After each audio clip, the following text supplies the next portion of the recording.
Culty, agus fáilte go Hocus Pocus Lack of Focus, the very uneducational podcast that brainwashes you with topics such as witchcraft, paranormality, true crime, strange history, and everything weird and wonderful in the world. Today we will be talking about Charles Manson and the Manson family. I wonder who wrote today's notes. It's Misha Justy, and I could easily be convinced to kill a tub of Ben & Jerry's Doubly Delicious because I'm fat. I'm joined by a man who wishes he could convince people to do stuff like stay on topic for 5 fucking minutes. It's Oisin Byrne. I will kill you both. And our hostess with the most chest, who would have 100% joined the Manson family and killed anyone he asked without the LSD. She loves a little rat man. It's Dani Thomas. Can't deny it. Can't deny it. Like you would like 100% be a day one recruit into the Manson family. Like he wouldn't even have to convince you much. He'd just be like, "Hey, you want to come party?" You'd be like, "Yes, absolutely." Yes. Free LSD, okay. Like absolutely. Like 19-year-old me, I would have absolutely just been in a fucking cult without realizing it. Can you overdose on LSD to the point where like it kills you rather than like, you know, you think you can fly and you jump off something? I don't think so. Because like that would be what you would do. That's a good question. You would drink like a liter of liquid LSD. I'd be like, how many tabs can I fit on my tongue? And your brain would just explode. Yeah. It would be a very tiny explosion. Have you ever seen the movie Salt Lake City Punk? No. It's good. There's a character in the movie that he has a bunch of tabs of LSD in his pocket, and he runs from the cops, but he runs through some sprinklers, and all the sheets of LSD soak and go into his skin, absorb, and he's left into his catatonic skin, for the rest of his life. Yeah, so he's just a zombie for the rest of his life then. Like at that point I would just be like, just put me down. You know what I mean? If it got to that point. But I always say to like my family, well, when I did speak to my family, when I die, funerals are so fucking expensive. Just throw me over the fucking fence. Like, why are they so expensive? Yeah, just throw me into like the verge on the side of a road. Don't be anywhere, man. Like, I don't need a fucking fancy box with brass handles, which I know I've talked about this on the podcast before. Those handles on coffins, they're not functional. You can't pick a coffin up with those. No. They're decorative handles. So it's like, what the fuck am I paying for? You know what I mean? Just throw me in a lake. I'd want to be like driven to somewhere picturesque, but then thrown into a ditch. Like to to fertilize the land. Yeah. You know, be useful. Just give back. Like, I want to be as much of a nuisance as possible. You want to be like discovered somewhere there shouldn't be a body. Yeah. Yeah. Like a children's playground in JFK Park. I want to be on the news. That's I want to make sure people know. Like you want your body to be found in a place that like the number one question will be, how did that body get there? Like what the fuck? Yeah. What was that chick who was found in the water tank in that hotel? Oh, Elisa Lam in the Cecil Hotel. Everyone was drinking her. That was yeah. Yeah, the Cecil Hotel. Like we could do a whole episode on the Cecil Hotel because 100% we should do. We've been talking about that. Yeah. It's so like, and then American Horror Story Hotel, like that was based on the Cecil. That was great. I think that was the best series of American Horror Story. Season 2 was my favorite. I love 3 Asylum and Hotel. Yeah, Asylum. Was it Asylum that like towards the end, like one of them just opened up a door and it was just like a fucking UFO. And I was like, yes, they're doing everything. Spoiler alert. It was so fucking good. Like it was a perfect show up until Jessica Lange left, and then it was just kind of like, I was kind of in and out. I liked Roanoke, and Cult. But I haven't watched, I think, any. I tried to watch the one. What's the one where they're like in the seaside town up in New England somewhere? Was that didn't they do a witch season? Yeah, I love that one. That was Coven. I watched that every Halloween. But there was one that was like, it's a newer one. I think it was season 9, and it's just basically set in like a seaside town in New Hampshire. Is it just called American Horror Story? We're doing Stephen King now. Pretty much, yeah. Like American Horror Story. Have some chowder. Chowder. And then there's the whole kind of link to previous characters, so like Madison Montgomery, who was in season 3, who was Emma Roberts, the surprise bitch, bet you never thought you'd see me again. In season 1, it was Montgomery was the surgeon who was apparently killed the Black Dahlia, and it all took place in the house and stuff. But this is kind of like the fishing town, like north of where that I don't know. It's a really, really, really like intricate show, and I wish I had enough patience for it, but I don't. I really don't. There's not going to be a swimming pool, you stupid slut. Yeah. Fuck yeah. I use that gif. I use that gif like 5 times a week. Send this to me like literally every day. There's I once do a send day it to you where all the time. Just the you stupid slut part. Yeah. Yeah. Yeah. Jessica Lange is incredible. Wasn't it the Asylum series where she like, yeah, it must be because like she goes mental and she just like starts singing the like Bobana Fofana song and does like a dance routine, and it's fucking amazing. Or the worst thing is like fucking like after I watch it I'm like literally in my head all day every day. It's like Dominique. Yeah. I forgot. That's because I'm struggling to remember any of it, but that song is embedded in my head. Yeah. Fucking terrifying. It's so scary. Yeah. But it's such a fucking like Zachary Quinto as the bad guy, like Zachary Quinto in anything, but he was fucking incredible in that season. He's brilliant. And then you had he's so the farmer fucking good. from Babe, which is also fucking like Chloe Sevigny as well, like amazing. And, such a good show. Star Trek connection there between the farmer from Babe and Zachary Quinto. Was he in? Oh, nice. Star Trek? Yeah, the farmer from Babe, I can't remember his name. It's like James something, I think. He was in Star Trek First Contact. No, he was in Star Trek First Contact. He played a character called Zefram Cochrane, who was the human who invented warp drive. And in that movie, they went back in time. Fuck yeah! They went back in time to like when he was invented it, because the Borg went back and they had to go back and stop the Borg from stopping First Contact from happening. It is the best Star Trek movie. It fucking slaps. Yeah, and then everyone is rude to Will Wheaton. Will Wheaton. Cool. Right. A friend of mine. What? A friend of mine, he calls joints Wesley Crushers, and it's one of the greatest slangs for joints I've ever heard in my entire life. That's pretty good. I don't understand that. I'm glad I just want to go for some Wesley Crushers. Me and the boys were smoking a few Wesleys. Fucking amazing. I don't understand. Shut up, Wesley. I don't understand why it's Wesley Crusher, but it makes sense. The only thing I can put it to is weed, cigarette, and Wesley Crusher are both WC. Is so funny. Yeah. Why I'm not? going to have a weed cigarette. Was that Vine? Chris, is that a weed?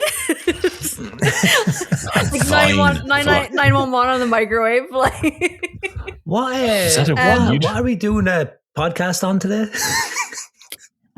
Star Trek First Contact. Manson. So I have to say, so this is still, I tried to simplify it as much as possible. It's still 6 pages, right? I did try, but it is all relevant. I didn't do any of my like theatrics or anything like that. So it's very much like bare bones facts. And yeah, we'll just it's go fine. from there. I'm gonna contribute very little to this podcast today because I fear that there is a delay, and every time I talk, I'm talking over somebody. It's not too bad. Well, we'll see. If you want me to contribute, just point at me, and then I will. I'll just go. That'll be the symbol. Right. Okay. I'll take the cue, but let's get into this. Yeah. This cue. Okay. So Charles Maddox was born on November 12th, 1934 in Cincinnati, Ohio, to his mother, Kathleen Maddox, who was only 15 years old at the time. Just have to point out, before we go any further, Scorpio. Makes a lot of sense. Jesus Christ. Can I point something out before we go any further? Because I won't get a chance to do it. He was on his birth cert. His name is no name Maddox. Yeah. She didn't bother to name. Yeah, she did not want it. Like, no, he has a name. It was just the name is no name. Yeah. So it's Noname Maddox. Noname. Starting strong in life right there. He had a great start. That's the foundation for what will lead to be what I'm sure is going to be a wonderful, wonderful life. Yeah. So, Charles never had a relationship with his biological father. Kathleen married a man named William Manson about 4 months before giving birth, so Charles took his surname. So it was basically No Name Manson. So to make money, Kathleen worked as a sex worker and participated in petty crimes. It's said that she wanted nothing to do with Charles, and at one point even tried to sell him to a waitress in exchange for a pitcher of beer. This guy just keeps winning. Like, what a life. Like, I would rather have a pitcher of beer than a baby. Oh, yeah. She did. Like, I don't even drink. And yeah. Yeah. But his uncle came back a couple of days later and took the baby back. So like that waitress had him for a couple of days. He was just like in the bar for a few days as an infant. I know. Like, what does he do? Jesus Christ.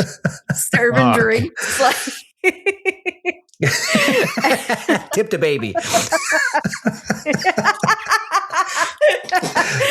Goo goo gaga, what can I get you? In 1939, Kathleen was sent to prison for 5 years for armed robbery, during which time Charles was sent to live with an aunt and uncle in West Virginia. Charlie seemed to bounce around a lot without a stable home. He occasionally visited an off-the-grid uncle, which I fucking love this guy, who lived in the Kentucky mountains. This uncle, an outcast who told Charles not to attend schools because they brainwashed kids, made a lasting impression on him. When Charlie was 9, he tried to set his school on fire and was sent to reform school, which 9 years old is so funny.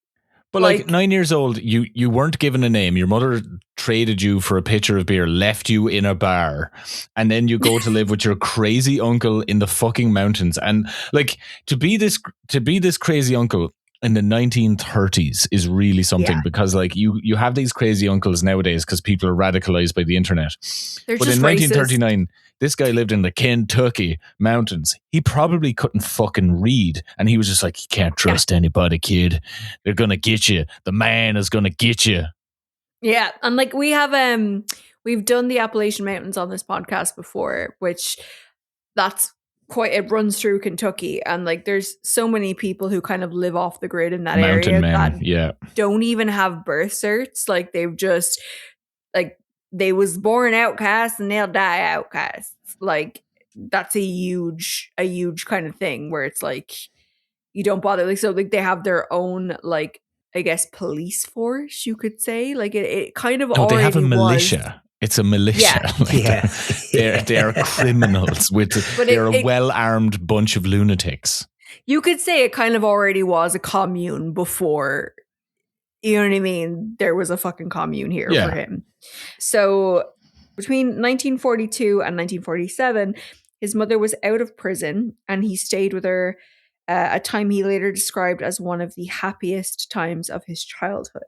However, she was arrested again and unable to care for him. She also just didn't fucking want to care for him. I have to point that out. The court placed him in a school for boys in Indiana. The school was extremely strict and abusive. After about 10 months, he ran away to find his mother, but she rejected him. Okay, now, so his mother gave birth to him when she was 15 years old. So let's give her a lot of like leeway here because like, you know, she was effectively raped. Like she was a child, like, you know, 15, and the dad wasn't a factor in his life. So like my guess is that Charles's biological dad was not a very good person and she was quite traumatized by it. So maybe every moment she saw Charles, she was just like, oh, there's that son of a bitch again, you know. Well, so like maybe he looked kind exactly of like his Well, an issue with this as well is that now he has said she is and then recanted and said she isn't, but she was a prostitute. and it was just really hard for her to turn a trick with her young fella hanging around outside. Like, boy, you go outside now and you keep an eye out while I suck this Jones dick. It just seems to be that is kind of like a situation where you don't need that baggage. Like, so she really kind of considered him. Do you think that he's like a terrible Forrest Gump, where it's like, boy, your mama sure cares about your education? Yeah, and he's just like the evil Forrest Gump. Yeah, he is Doris Fump. On fucking Sally Field riding the cock off me principal. Jesus. This reform school though that he was in, to go on to it, like the fact that like you would say like it was extremely abusive. It was like, according to him, and again he says it happened, and then he says it didn't happen. We all know the way Manson works at this point, but in the way he talks about how he was raped in there, it was almost like a daily occurrence where it was from students, the teachers, the guards, like everybody was in on it. And like there's one extremely graphic tale that he was telling about how a guard spat his tobacco into his hand, rubbed it on his arse, and then told the other boys to have at him. Like, and now again, you don't know if you can believe everything Manson said, but he was fucking crazy. He was out there, like he broke out of there. Like the time he got out of there wasn't the first time he tried to break out. He was trying to break out constantly as well. Yeah. So he spent much of his childhood moving between different institutions, including the famous Boys Town. He would run away, commit robberies, get caught. Too crazy for Boys Town. Too much of a boy for Crazy Town. Sorry. He would run away, commit robberies, get caught, and get sent back in a constant cycle. He was eventually sent to the Indiana Boys School, where he alleged he was beaten and raped by staff. He continued to run away, committing crimes like armed robbery, theft, and stealing cars. He was also caught attempting to molest boys. This Indiana Boys School, so this was like, it was a state-run institution, because I looked it up and I was just like, oh, he says he was molested there. Let's see if the Catholic Church was involved. And they weren't. It was the state ran it, and the guy who like ran it, well, I don't know if he was like running it when Manson was there, but there was a guy, he was like a former, like he was in the army, and so he was like, I'm going to teach these boys discipline. And so like he would teach, like one of the things with the boys there is they would be taught to read and write, because a lot of these kids would come from like, you know, quite difficult backgrounds. He would teach them trades. So like, you know, he had this list of like 19 trades that he wanted to teach them. And it was things like various types of like bricklayers, like brick manufacturing, carpentry, plumbing, like, good, like, working with your hands kind of jobs. Trade skills. Yeah. Trade skills. Yeah. And he taught that the reason that these boys go out and get into trouble is because they've idle hands. So let's teach them a skill, which is still something people talk about today. Let's teach them a skill, and they will find like a calling in life, and they'll find, like a reason not to just be little fucking toe rags. Yeah. So in 1955, at the age of 20, Charles married a 17-year-old waitress named Rosalie Jean Willis. Not long after she became pregnant, the couple stole a car and drove to LA. So I just have to, I didn't put it in the notes, but the kid's name was like Valentine Michael Manson, which is fucking cool as shit. Right. I love that. Valentine Michael Manson.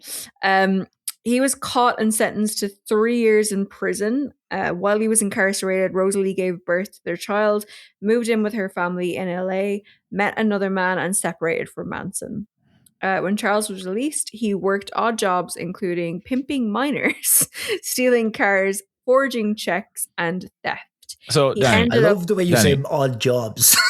Exactly. That's what I meant. Like you It say, was a working odd jobs. Like It's pimping tongue in minors. cheek.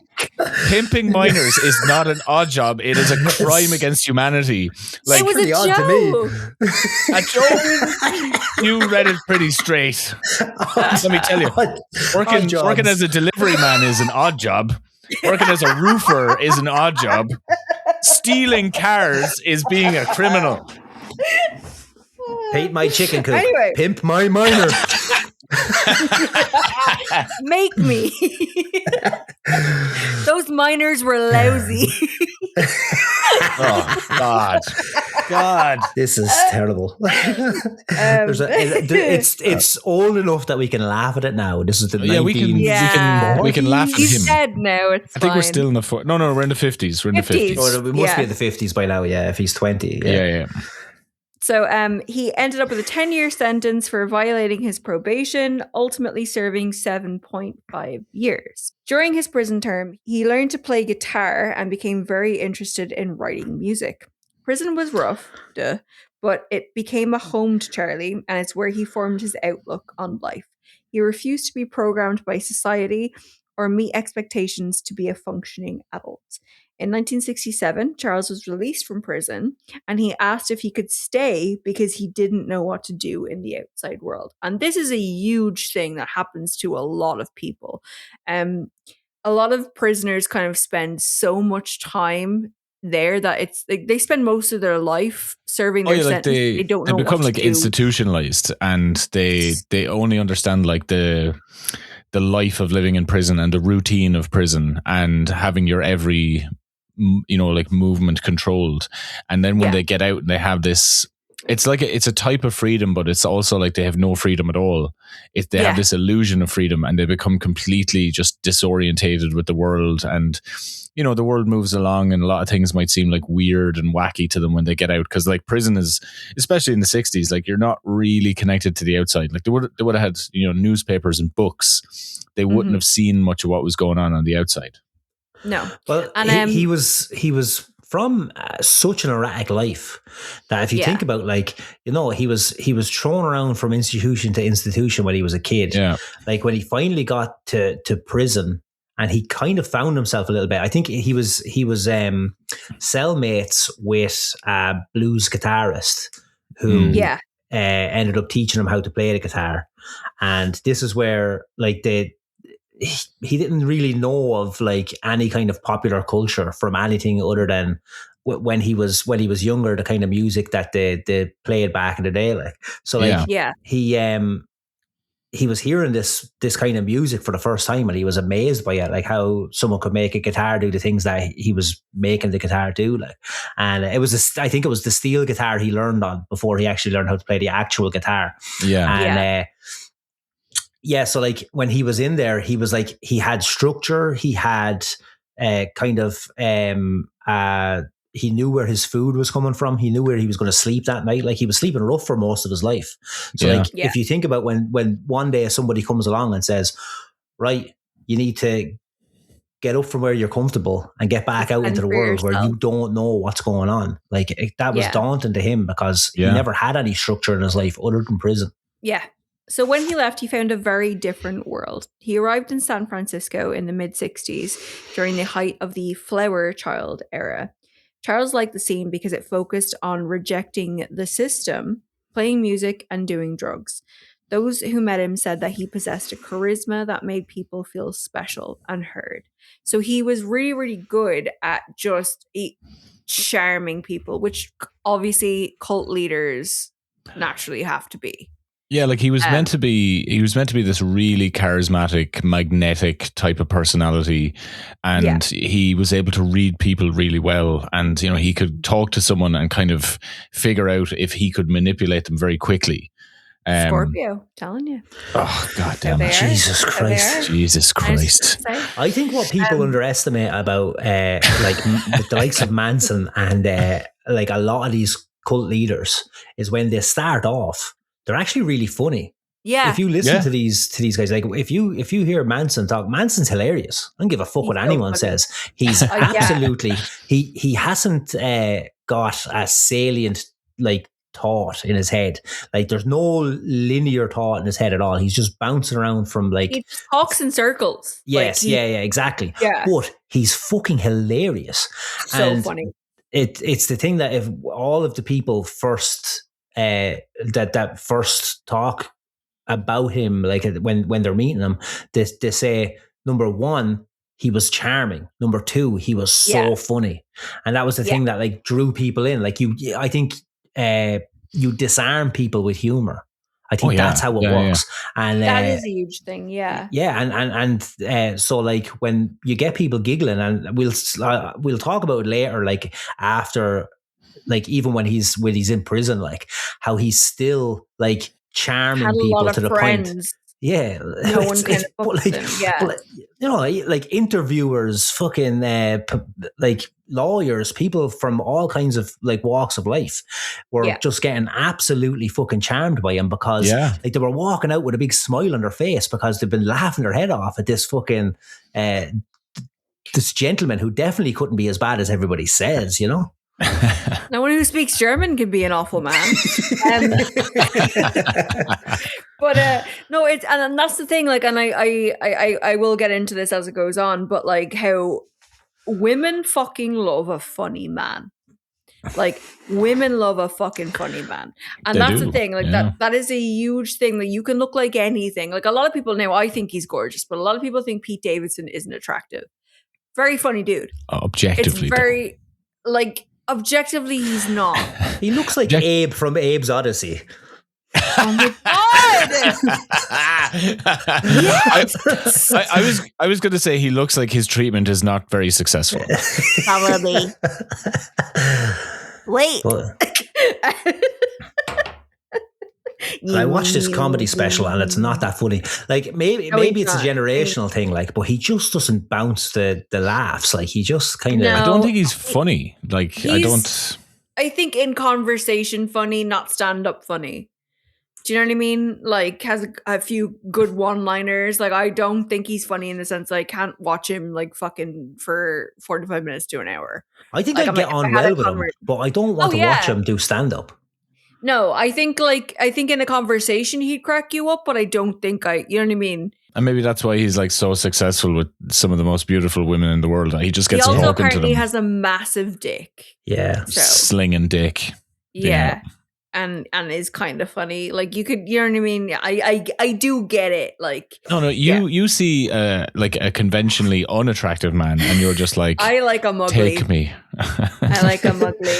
You're like, I hope he's funny because I'm having sex with him anyways. Essentially, yeah. Like it helps if they're funny, but like if they're tall can replace funny for me. You are 4'11". Like what the fuck are you talking about? I am 5'4". I'm not that short. You're as tall as Charlie Manson. And I'd still fuck Charlie Manson. Like, no, you wouldn't. You'd just be like, Charlie, you've so many things going for you. You're weird, you're ugly, you're erratic. You can't string two thoughts together. If only you were a foot taller. Charles. What is tall anyways? Yeah, you don't need to have tall when you've got a good personality like mine. I tell you what. He is, like, when you hear that and you do that impression, he is... Boomhauer. Are you attempting to know me? No, he is Bob Dylan on crack. Oh, yeah. He's Bob Dylan on crack. He's cooking up the medicine. Bowl of Cheerios. Here's a bowl of Cheerios. Down it goes down the road, blowing in the wind. But I have to, I'll get this out of the way. I have to get this comment out of the way before we go on. Of all of the cult leaders, I'd fuck him over Jim Jones. I'd fuck him over Marshall Applewhite, however you say that. Okay. I'd fuck him over David Koresh. He was one of the ones that are like, oh, he's charismatic and I fell for it. I'm like, girl, I can see why. Like, Koresh would probably be the best looking out of them, though. I don't think so. I think Manson's better looking than Koresh. Yeah, like when Manson was younger, like in the 60s, when like he had, before like, the swastika, like, you know, he had he had the wavy hair, he had the beard, like, you know, he was that kind of like beatnik, interesting looking kind of guy. But you wouldn't fuck him because he's 5'4". Like You Is he just actually wouldn't. 5'4"? That's not something I. He's a little guy. Yeah, he's 5'4" or still 5'5", but I've heard contrasting beliefs. But yeah, he's a little fella. you just know that his chatterplan was, "Hey, we're all the same height when we're laying down." Why did you do a Quagmire voice there? Hey, Quagmire That's is the probably partially based on Charles Manson. Anyway, so Charles began making friends. One of his first followers was Lynette Squeaky Frome, which that's We all know how she got that awesome. nickname. Who found his mind intriguing. Soon after, he met Patricia Krenwinkel at a mutual friend's house. This as well, apparently she said she fell for him while he was playing guitar, and then she fucked him in front of everybody. But Sure. yeah. Yeah. A man named Charles Tex Watson also joined the growing family. To keep men in the group, Charles would offer women to them in hopes of gaining their trust. He was skilled at manipulation, which he claimed he learned in prison. He called the prettiest girls Front Street girls, using them to kind of, I guess, lure others into the group. This is like a common thing with cults. Like the easiest way to get men into your cult is just be like, I have an array of women for you to have sex with. These women, yeah. And it's Well, I was just going to say that Manson would have studied a little bit of Scientology. So yes, because he got really into Scientology, and apparently Tex was I think that's how he met him. So they met through the whole Scientology thing, and when it came about to figuring out how to have people or how to make sure people come in, they kind of used the book of Scientology when it came to that. This is why he kind of cozied up to the movie stars and music personalities as well, so that he could kind of have people see them interacting with all these attractive, successful people, and then that's how they come in. But we forget that Manson, I'm not sure that Manson knew he was making a cult, but he was definitely going off the rule book from a cult. Yeah. The cult being Scientology, obviously. It's just such it's two absolute behemoths of American 20th century insanity of Charles Manson and Scientology, L. Ron Hubbard, one being inspired by the other and going on to define an era in America, and then Scientology going on to control Hollywood. But look at the tapestry that is being weaved here as well when we talk, because we talk about it sometimes on your episodes, Oisin, when you see this cast of characters that come in and out that are kind of hanging around at the same time. But this Manson situation is fucking insane, of the kind of who's who of Hollywood, of music, and now even talking about L. Ron Hubbard here, it's insane to see the kind of how small the world was at a certain time. You know what I mean? Yeah. And now I left out a lot of kind of just names here. I just kind of wanted to get to the meat and potatoes of the whole thing. But there was a lot of other celebrities kind of named in association with Manson and with the crew and whatever. And if you haven't seen it, it's a terrible film, but Once Upon a Time in Hollywood, where it's that's kind of not a terrible film, Dani. I didn't like it at all. I hated it. Such a fun movie. I hated it. The only I need thing to I will rewatch say it. Is, yeah. Oh, I like. It's so I so think much fun. Patricia Krenwinkel, she was apparently the Big Paddy front runner here, or was it her or Susan? One of them. But Margaret Qualley, I fucking love Margaret Qualley so much.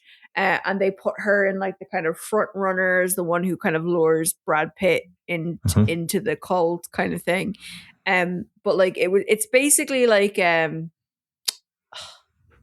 would you call it a reimagining of what happened? No, it's a version of it. That's what that's what it is. Like, it is the Manson family story, but it's just like they change everything so that they can take a few more creative liberties with it. Yes, yeah. Well, he did the same with like Inglourious Bastards and stuff like that with the end with them like killing all the Nazis and stuff like that. Saw that in the cinema, and I left the cinema, and I was walking in Cineworld on Parnell Street, and I were going down on the escalator, and one girl was like, "Is that actually how World War II ended?" And I swear, about 6 people just turned and looked up the escalator, like, "What the fuck?" It, like, legit. And I was like, I kind of like Eli Roth did just fire 1,000 bullets into fucking Adolf Hitler, and that's when I went to see The Martian.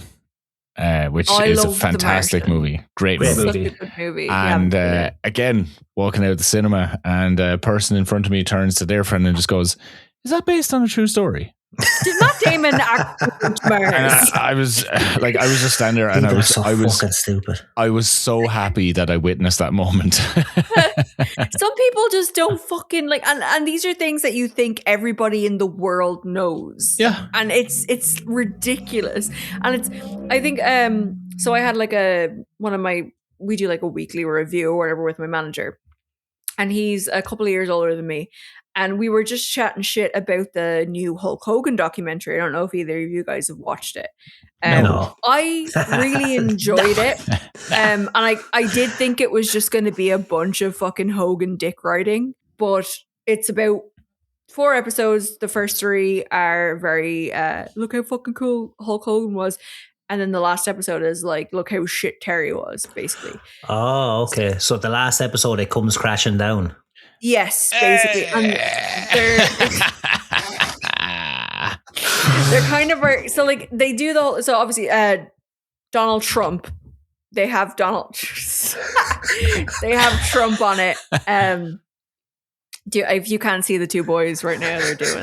We're hulking up. We're hulking up, baby. They're hulking up, brother.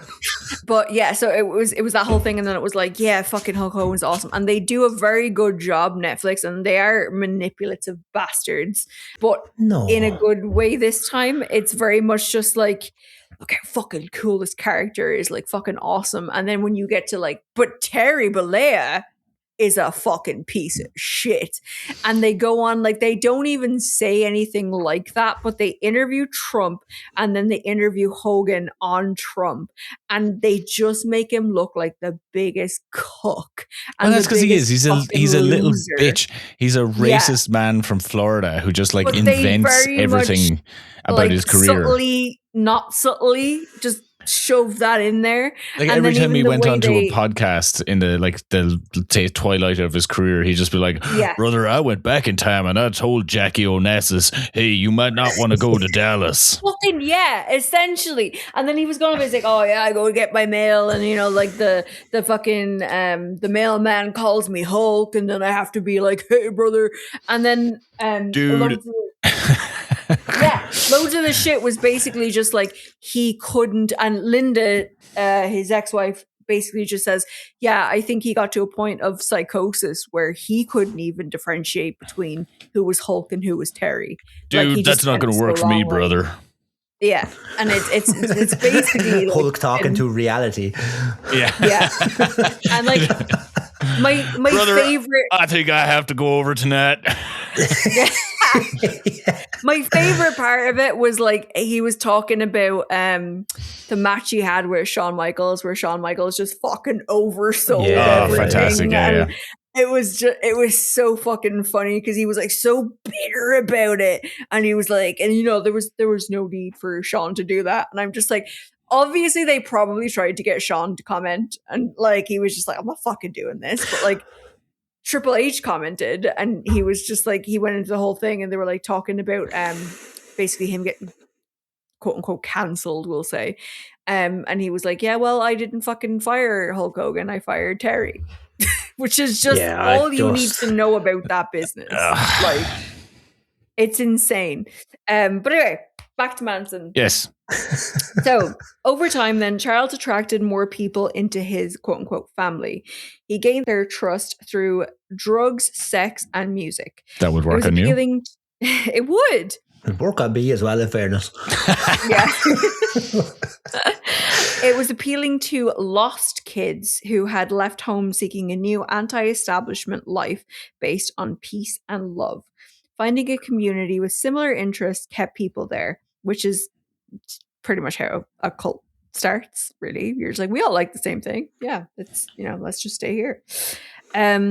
So in summer of 1967, the Manson family left San Francisco in a bus and traveled the coast, which kept everybody entertained with new locations. They're like, oh my God, hey, look at this. Like, yeah, everything's great. It was a fun road trip. Yeah, it sounds great.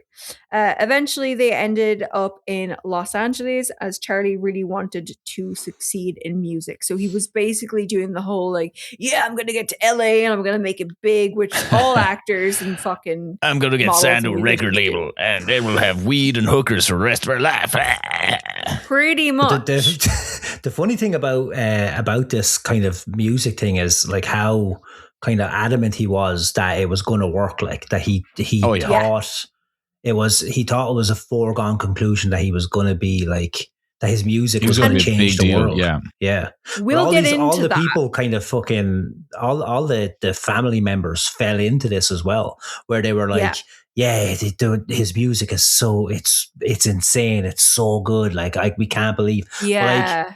But the funny thing about all these family members, just to go back to where you've made some good points about these kind of like the lost kids, like looking for something. But the funny thing about all of these is they're not all kind of coming from a background like Manson had. Like some of them, like they all come from like nice homes, but like they're middle class kids. Yeah. And that's but they see that as a prison. The middle class as a prison. Like if you look at Tex in particular is someone who he was like big sexy, as I like to call him. Okay. But like back in his hometown, he was like a football star. He was like he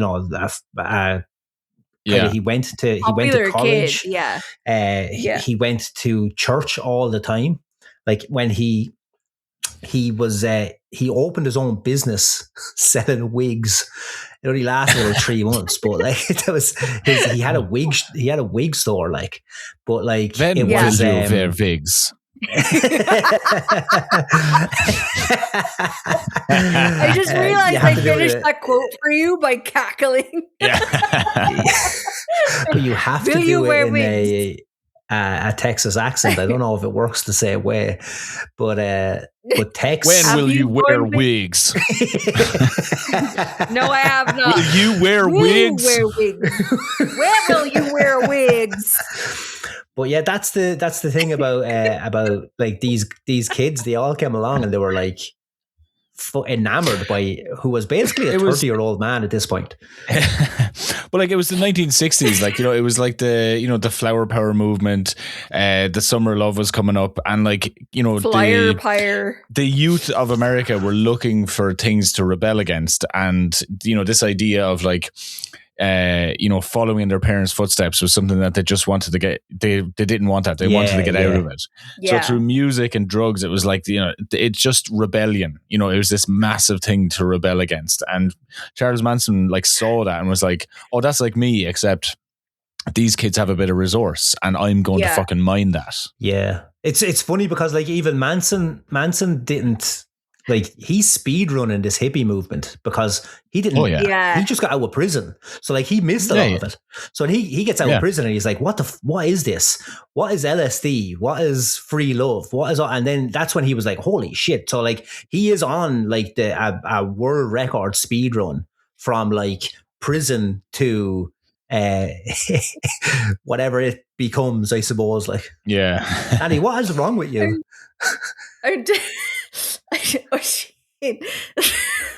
I can't stop thinking about if someone asked Hank Hill when he was going to wear wigs because of the Texas accent.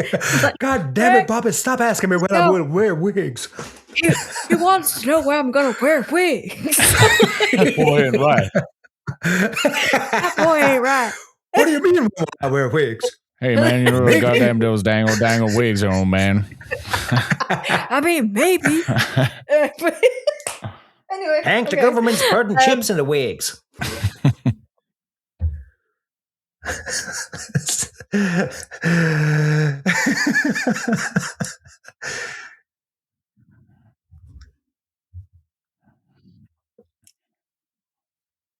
No.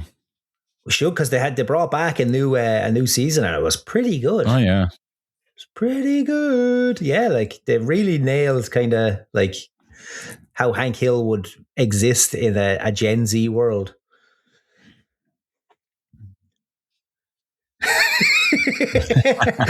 I just want to see my goddamn hot dog. Right. So in March 1968, two female family members were walking along Sunset Boulevard when Dennis Wilson of the Beach Boys picked them up. As one does. Right. Yeah. Again, I'm not trying to get too off topic here, but why are you a celebrity, like one of the biggest fucking bands at the time? Why are you picking up hitchhikers? I'll tell What is he going to do? I know the answer to this. Because Go ahead. Because Dennis Wilson is an absolute spa. And like his brother is the genius behind the Beach Boys. Yeah. And then Dennis is just like the kind of tag along, like, I'm in the band because mom told you to bring me with you. And he's just the a Jermaine. fuck up, like. Yeah, he's the Jermaine. He's the sixth Jackson. But I love that. So like what happens with him is like while the Beach Boys go off and do some like recordings and stuff like that, apparently like Dennis is wild and he's just all he wants to do is do fucking drugs and go fucking crazy, like. And so what they do is they go, right, Dennis, it's time for your sabbatical. We're going to send you off for like 3 months while we actually go and record this record. Yeah. And basically he basically is just the free range Beach Boy while the rest of them actually do all the work. So that's how he ended up on the road picking up hitchhikers. Yeah. So the women told him about Charlie, describing him as a spiritual guru. Charles eventually ended up going over to Dennis Wilson's home and they became best friends, pretty much. And soon the entire Manson family moved into Dennis's mansion, where they did drugs and wrote and recorded music together. And it seemed like Manson was on the way to becoming a Beach Boy. But while Dennis Wilson wanted him in the group, other members of the Beach Boys really didn't like Manson, citing bad vibes and urged Dennis to get rid of him. The family eventually got kicked from out. Manson. Eventually got kicked out and Dennis Wilson cut ties. The Beach Boys song Bluebirds Over the Mountain was recorded and Manson claimed that he was not credited for writing that song, which made him furious. Okay, so in the lead up to this episode, I listened to a bunch of his music. And you mean yesterday? I listened yesterday and today. I was just, I want to keep it fresh in my mind. And like, his music is not bad. Like, it's not. I don't think it is. It's very like kind of just like poppy beatnik kind of stuff, and mostly like, you know, it just sounds harmless. Like, you know, it's fairly like simple stuff. By the way, Bluebirds Over the Mountain fucking slaps. It's a bop of a song. It's such a good song. There's a guitar solo in it that's like really ahead of its time. Like the dudes are fucking like they're shredding in this song. Yes. It's fucking great. But this song that's not Manson's song. So what they did was they just took one of Manson's songs, kept the tune and some of the lyrics, and kind of modeled it into their own song. I forget what Manson's one was called, but I think it was incitement of something or another, like, but it was totally different. Yeah, his major gripe as well was that his music was being changed. Like, basically, it was his kind artistry of like, was being changed. Yes, he had a big become a mainstream man. Yeah, so it was like basically the tune, and then it was like you fucking bastardized it and made it something that it isn't. And yeah, that was his whole. So in listening to some of his songs, he has a song that's called "Garbage Dump," and when I was listening to it, about me, it is I swear, this is my theory, and I swear that in the show Friends, the song Smelly Cat is based on Garbage Dump. No Smelly way. cat. It is the smelly same, cat. like, it's not the same lyrics, but the lyrics go in the same way. The music is What as simple are as that, you- and it's a Yeah. short one, and it is, like, I think there is an in-joke in Friends that her song is Charles That makes Manson's song. sense. I David really Coutts think and- that's an in-joke in Friends that, like, as far as I can see, nobody has picked up on. Yeah, I wouldn't be surprised. Sorry, I honestly. had to look this up because I was pretty sure that I was wrong on the name. So the Charles Manson song was called "Cease to Exist," and it was rewritten and retitled as "Never Learn Not to Love," and was released on the B side of Bluebirds Over the Mountain. So Manson's song was the B side to that one, yeah. But Yeah, they changed it around just enough because there was some kind of stuff that was like kind of inciting a little bit of violence, obviously, and yeah. but they changed it around, and apparently, like it's still just like a song, and like it shouldn't have caused so much controversy. But Manson was fucking furious over it, especially since like he was recording like a full album. What he thought he was recording, he wanted to record a full album.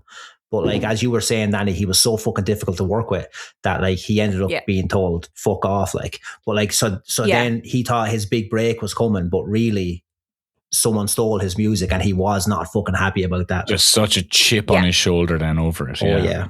So again, we're going to get to this whole thing. So while living with Dennis, Charles met a music producer named Terry Melcher.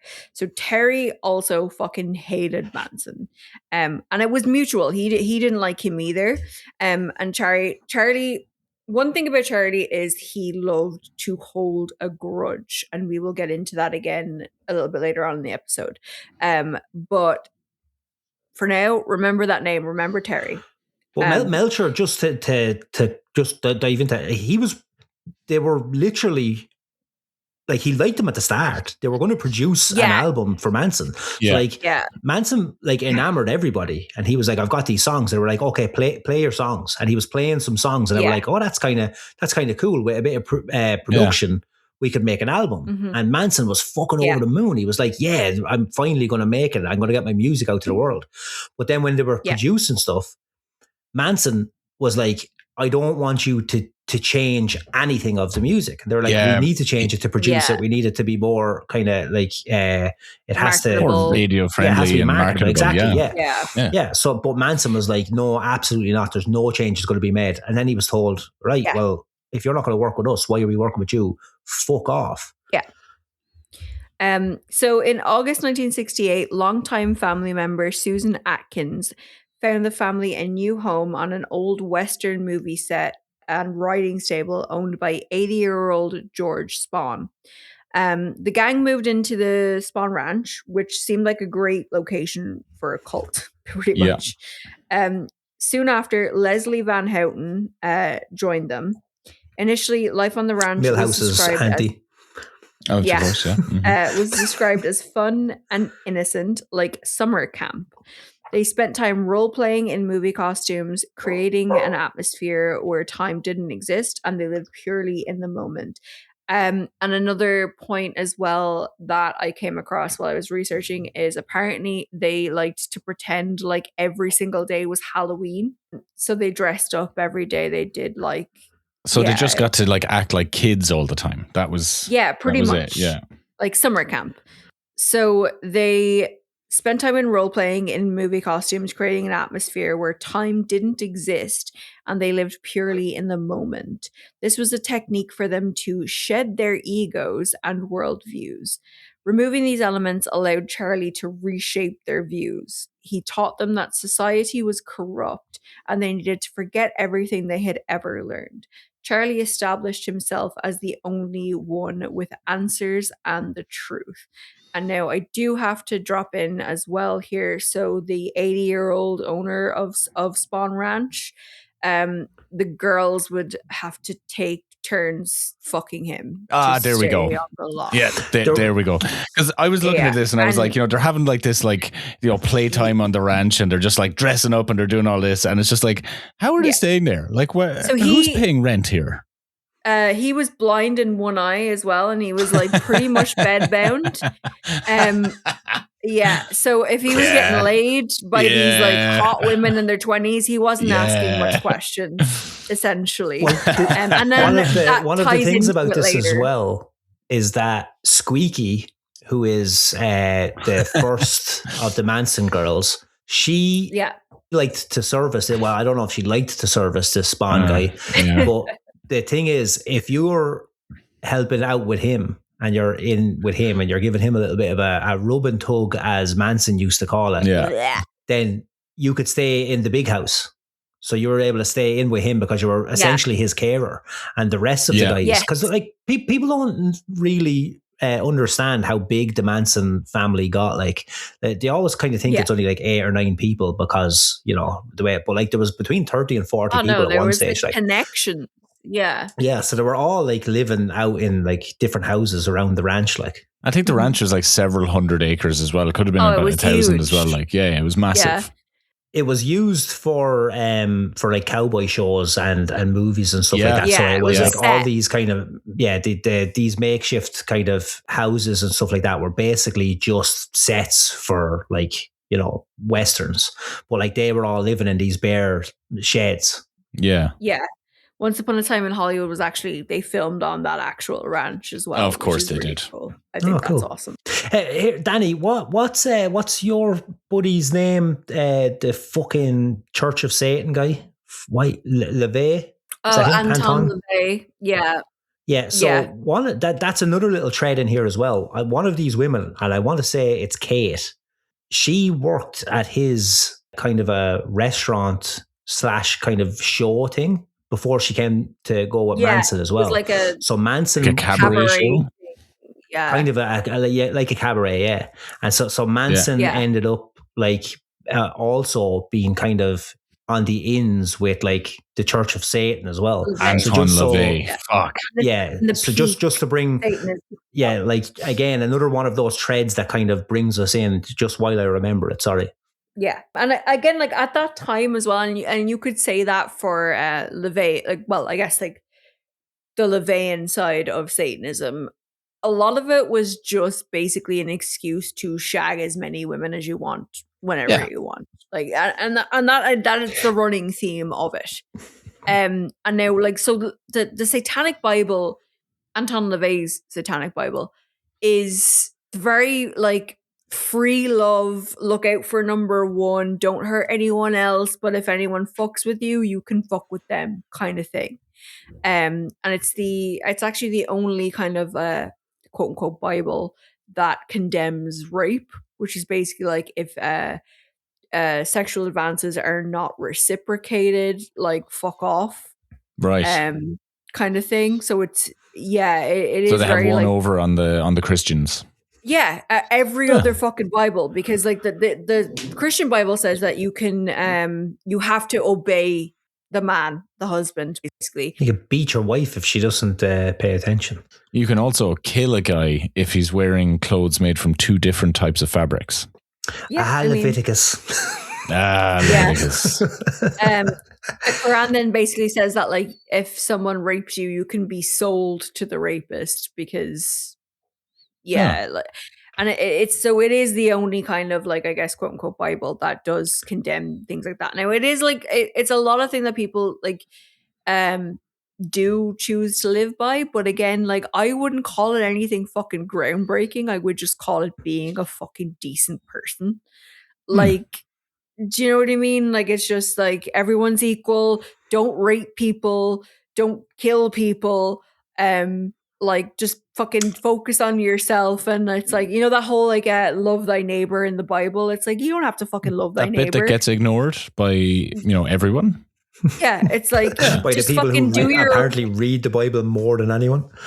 Yeah. Exactly. It's basically do your own thing as long as you're not hurting anyone, and then if someone's hurting you, fuck them up. But if they're not hurting you, leave them alone. It's like my obsession with American Christo-fascists, like recently, like with all the stuff that's going on with the Trump regime, and they're like, you know, pretending to be Christian, and you know, they're just like, you know, attacking the Pope and all that stuff, which is like absolutely incredible. But there was like some pastor, there was some like weird like Christian pastor, and he was on like, you know, Fox News or something, and he was like defending how JD Vance is a cunt, and he was just like, you know, Jesus was not a socialist. And it's like, he's fucking socialist. The loaves and the fishes, like he literally made food out of nothing and gave it to people for free. Socialist. It's fucking socialism. That was a video that you sent, a clip that you sent to the group chat as well. Yeah. But like this guy gets obliterated for like a good 2 minutes, and then at the end he said, "Do you know why Jesus wasn't a socialist? Because he actually helped people." Yeah. Or was it? He actually he actually fed people. Yeah, he actually fed people. That means he was a socialism. Like he found the needy and people who needed help, and he helped them for free. Well, he was trying to swipe out was communism. Like, you're an idiot. Again, like historical Jesus, again, turning up, and you know, friend of the show, historical Jesus. Long time listener. Yeah. By the way, if you subscribe to the Patreon for a tenner, you can have access to our group chat. Oh, good God. Oh, fuck. Oh, good God. Is there a Patreon? There is a Patreon that Alex set up. I don't think anyone's ever subscribed, or if they have, he is taking the money and not telling us. He deserves it. Yeah, he deserves it. But like, it's because we don't put anything on there. Not yet. No, we should start doing that. But anyway, right. So let's get back to this. The family dropped acid constantly and practiced exercises. I say exercises while under the influence. Charlie made them all sit in a circle with him in the middle, because of course, as the focal point. He instructed them to get rid of their pasts and forget their parents, telling them that they needed to, quote unquote, die to be rebuilt. Some members reported that he even reenacted the crucifixion while they were on LSD, which during a bad trip led them to believe that they were actually witnessing Jesus. Yeah, there we go. Yeah. This group, cut off from society, was trapped in a cycle of daily drug use and brainwashing. So Charles's philosophy initially centered on oneness and love, but over time he became increasingly paranoid, which, have we seen this before when we've talked about cults? Where have we seen this before? And it's usually like like over time with cults, they want to control, but they're also like taking so much drugs that like just always leads to paranoia. Always. Yes. Like bomb, Jim Jones. His message turned darker. He thought that there was no right or wrong and that life and death were the same. Death was merely a welcome to a better life. He stopped letting anyone leave the compound without permission and banned all music except the Beatles, the Moody Blues, which fucking both suck ass, by the way. No, the Beatles are cool. The Beatles fucking suck. It was the White Album. Yeah, that was his Just the White Album. Just the White Album. So like, it wasn't anything like just the White Album. And like he fed them the White Album. He used to do like sermons on the White Album and tell everybody to like pay attention. This line means this line means that. So obviously when we get into Helter Skelter, like Helter Skelter was on that. He was like, he talks about that. Yeah. But like all of the songs have like this. He believed, or he wanted them to believe, that the Beatles, the Beatles were writing that music for Manson to take in telepathically, and that the Beatles, it was like, you know, when, so fucked up. And then God came down and told Mary she was gonna have a baby, and like that's how he was like, brother, Paul McCartney was writing songs for me. Well, like, he was like, I was hooking up for Paul and Ringo. You better believe that John Lennon is going to run wild on you. Let me tell you something, Ringo.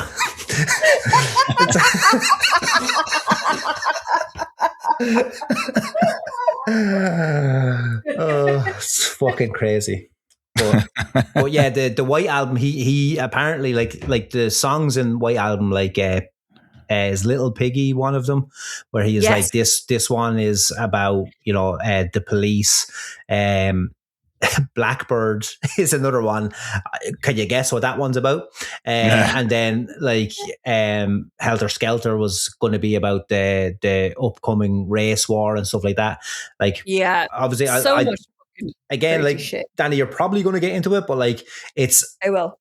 Like it's the stuff that he starts like slowly building up his like little bit racist.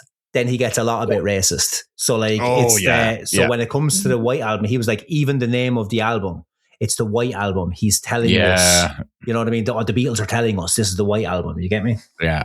And I do have to say before we go any further, because this is a Hocus Pocus Lack of Focus podcast, I am obliged to say this. We are the Beatles, the 4 Beatles from Liverpool. Oisin, have you seen Walk Hard, the Dewey Cox story? I saw it like when it came out. Yeah. I know that scene. We talk about this every episode. All the time. We quote it every episode. With the Beatles. It's me, John Lennon from the Beatles. Get ready for the upcoming race war, Charlie. Mr. Manson. And I essentially, like, it works for you, Oisin, because we're so tired of us being impish and whimsical, and you're dark. Charlie Manson, you're a cunt. As the drummer, I'm just focusing on having fun. Right, so Moody Blues suck. Okay, in 1966, there were riots protesting the Vietnam War. Charlie followed these events, but kept his members ignorant of them. So basically, they weren't allowed to read the news, nothing. They didn't know what was really happening in the outside world. He became paranoid that a race war was imminent. And this is where narratives diverge. This is the prosecution's helter-skelter version. Again, there is the drug deal gone wrong version, which is, this is what I personally believe.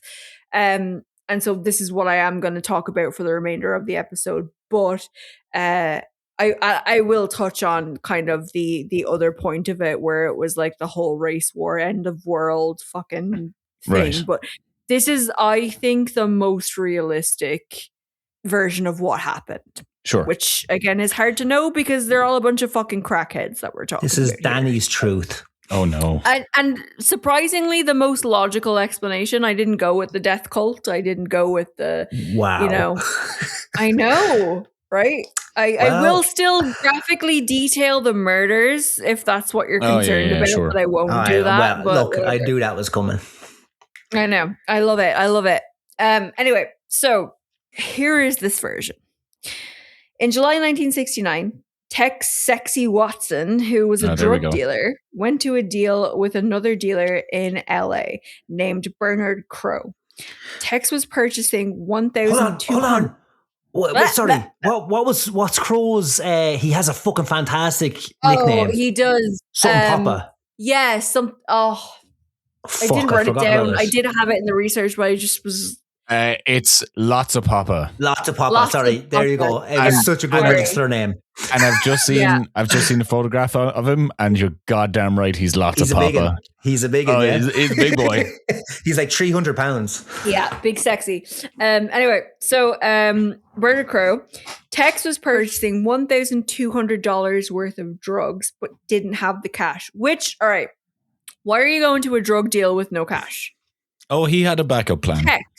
Tex, come on. Tex works on ticks, baby. Yeah. So basically, he was like, he had some of the cash, right? Mm-hmm. And then he was like, oh shit, I don't have all of it. I'm going to go get you your money. And then Big Papa Crow was basically like, well, how do I know you're going to come back? So he was just like, I'll leave my girlfriend here as collateral, essentially. So he left his girlfriend, and then stole the drugs and never went back. Which, can you imagine being that girl being like, I'm sure he's going to come back any minute. Like, I'm sure he'll be back. That would be you. You would be That left would be as collateral, and you'd be like, he'll be back any minute. Yeah, 1,000,000%. Yeah. And then like, you know, she would speak to lots of Papa for all of like 5 minutes, and after like 5 minutes he'd just be like, this bitch has to go. Yeah. Get the car. Like, if this bitch asks me when will I wear wigs one more time, I'm gonna kill that son bitch. Have you worn wigs? No! He can keep the drugs. Like, fuck off. Just take your bitch. So he left his girlfriend. And then he stole the drugs, never went back.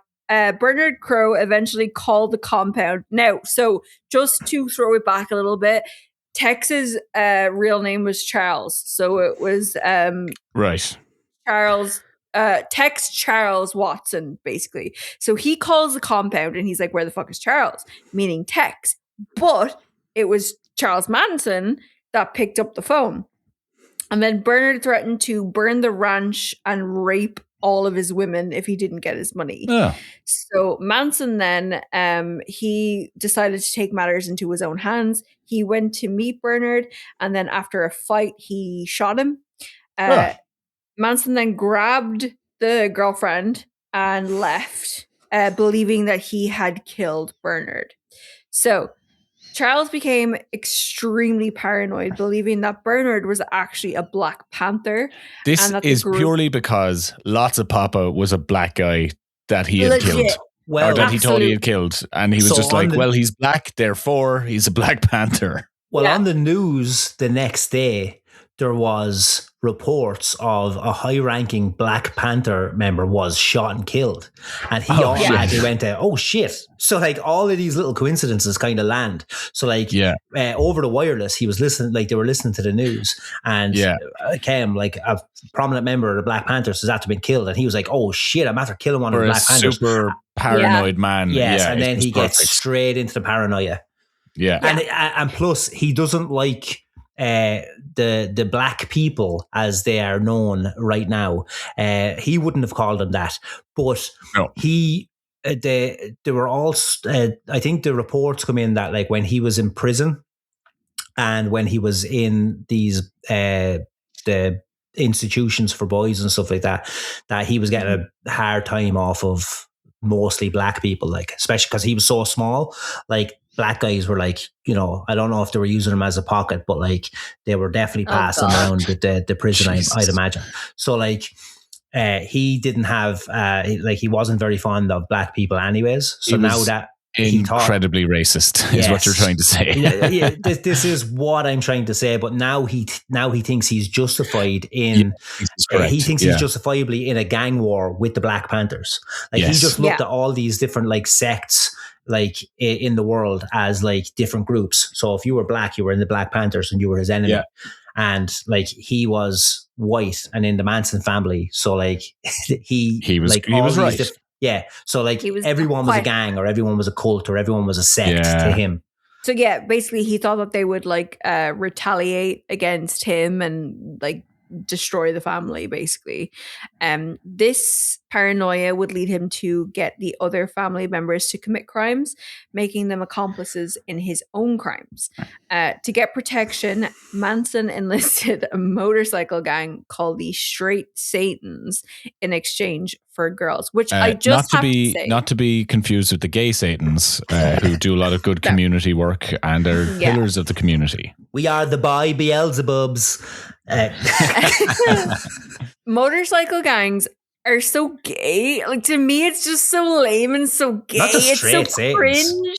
Not the Straight Satans. It says it right on the gay name, Dani. Lame and just fucking Satans. So, like you're so cute on your little bike with your friends. Like it's just I can't find it. Like, I'm just like, oh my god. But also like Manson, you have little matching jackets and you're riding around when you're doing drug deals. You're so cute. Like Manson went to the Straight Satans because he was just like, these are Nazis, they are white supremacists, and I'm in trouble with the Black Panthers. So logically, I have to get some Nazis to protect me. And then the Straight Satans would be like, money or not. a black person is like down on a white Oh, they couldn't person, give a we're gonna shit, fucking yeah. sort it out. Yeah, they're just like whatever.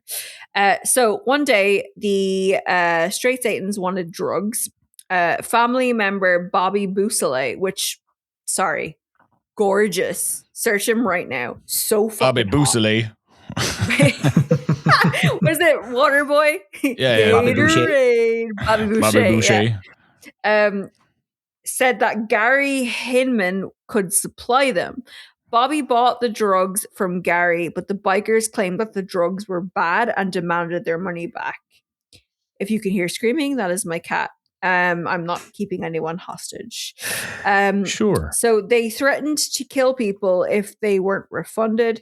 To avoid conflict with the bikers, Charlie ordered Bobby, along with family members Mary Brunner and Susan Atkins, which we'll get to her a little bit later. She's a fucking weird one. Sure. To get the money back from Gary Hinman. When they confronted Gary with a gun, he refused, claiming that the drugs were good and that he had already spent the money. They held Gary hostage for 2 days. Gary was right, by the way. That the drugs were good. No, well, not. But what he said was he was actually really reasonable and said, "Okay, sorry that you think the drugs are bad. Can you bring them back? We'll try them out." And they said, "No, we've already tossed the drugs." And he went, then I'm not giving you your money. So for all he knew, they just took all the drugs and then wanted their money back anyways. This criminal had some standards, God damn it. He's not a fucking fraud idiot. report for no reason, basically. So they held him hostage for 2 days. When he wasn't cooperating, the girls called Charlie Manson, who showed up, broke down the door, and sliced Gary's face with a knife. Bobby, realizing Gary would probably rat them out if left alive, stabbed and killed him before. So this is where we get into the whole fucking This is thing where it here. starts. Yeah. This is the first. So he wrote "political piggy" on the wall in Gary's blood and drew a Black Panther paw print to throw off investigators and make it look related to the Bernard Crowe shooting. Not long after, Bobby was pulled over and arrested in one of Gary's cars. So again, just throw it back a little bit here. Manson was convinced that the drug dealer Bernard Crowe was in the Black Panthers, and then tried to connect the two murders, thinking that the cops would be like, "Oh yeah, this is fucking connected." Hold on. That is exactly what the cops would think. Like the cops in California in the 1960s would just be like, well, that black guy was shot and this guy, he's dead. And he's there's also a black panther. There's a panther on the wall. Wait a minute. I'm going to get that promotion. Let's go beat all the black guys in the city. Liam Neeson style. But like that's a good call. And I was walking around with a kosh. Just fucking beating any black lad I came across. But like they didn't make that connection because they're fucking. Why would they? Like literally, and Charlie Manson thinks he's playing 3D chess when really he's sitting on the ground with LSD running through his veins, pushing pieces of shit around the floor. Like he's not. He's not making any coherent sense even here now. Like. No, not at all. And like you, right. This is the first time I'm ever going to be like, I'm kind of with the crackhead on this one, but he. To be fair, I understand his train of thought. Right? But also at the fucking same time, it's Los Angeles in the fucking city. Like, how many murders are happening fucking day to day? They're not just going to be like, oh, this one black person over here was murdered. This one black person wherever. Like, why would they connect that? Unless they were fucking insanely racist to be like, any black person who gets murdered is connected to the other. But like there also was just like the cops, like generally, and even up to this day, like when a person of color or like a Native American gets killed, the cops are basically just like, nah, shit happens, I guess. Exactly. It's just kind of like, and it's not that I'm only going to like, give 3/5 of a fuck about this murder. Yeah. Yes. Yeah. And I was listening to a case recently. Thank you. And it was it was I think it was in the 80s, but it was like some neighborhood that like it was all just like black kids that were going missing, and it wasn't treated the same way at all. Albert Fish, wasn't it? No, it wasn't. It was the 80s. Sorry, yeah. 80s, yeah. And it was like basically they had like riots and stuff to it was in Washington.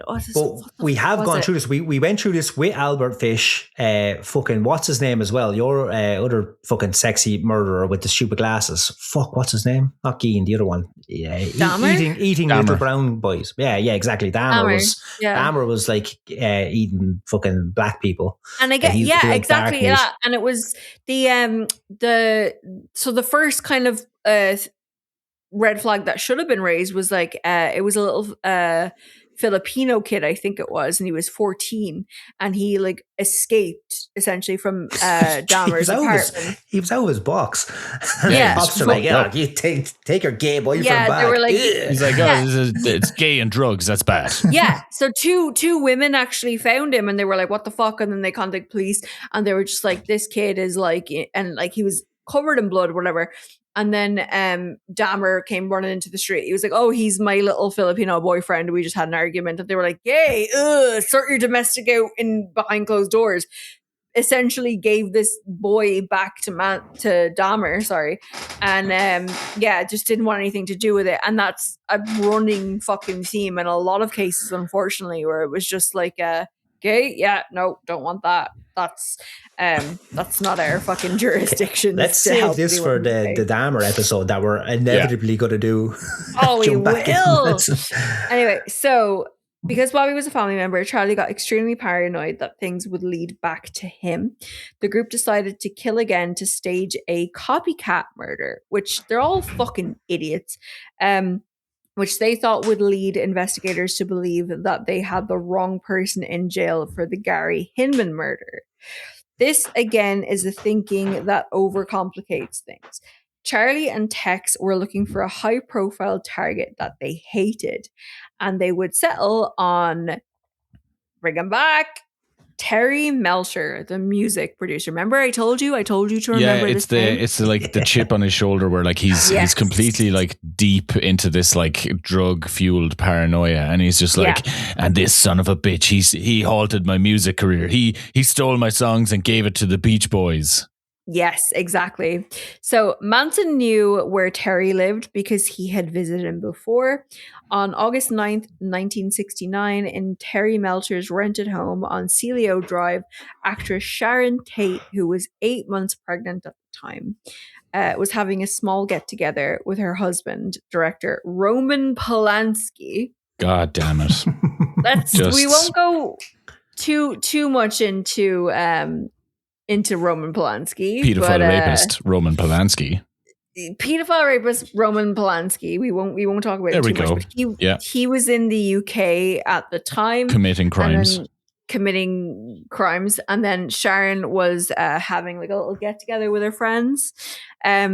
So also present were Jay Sebring,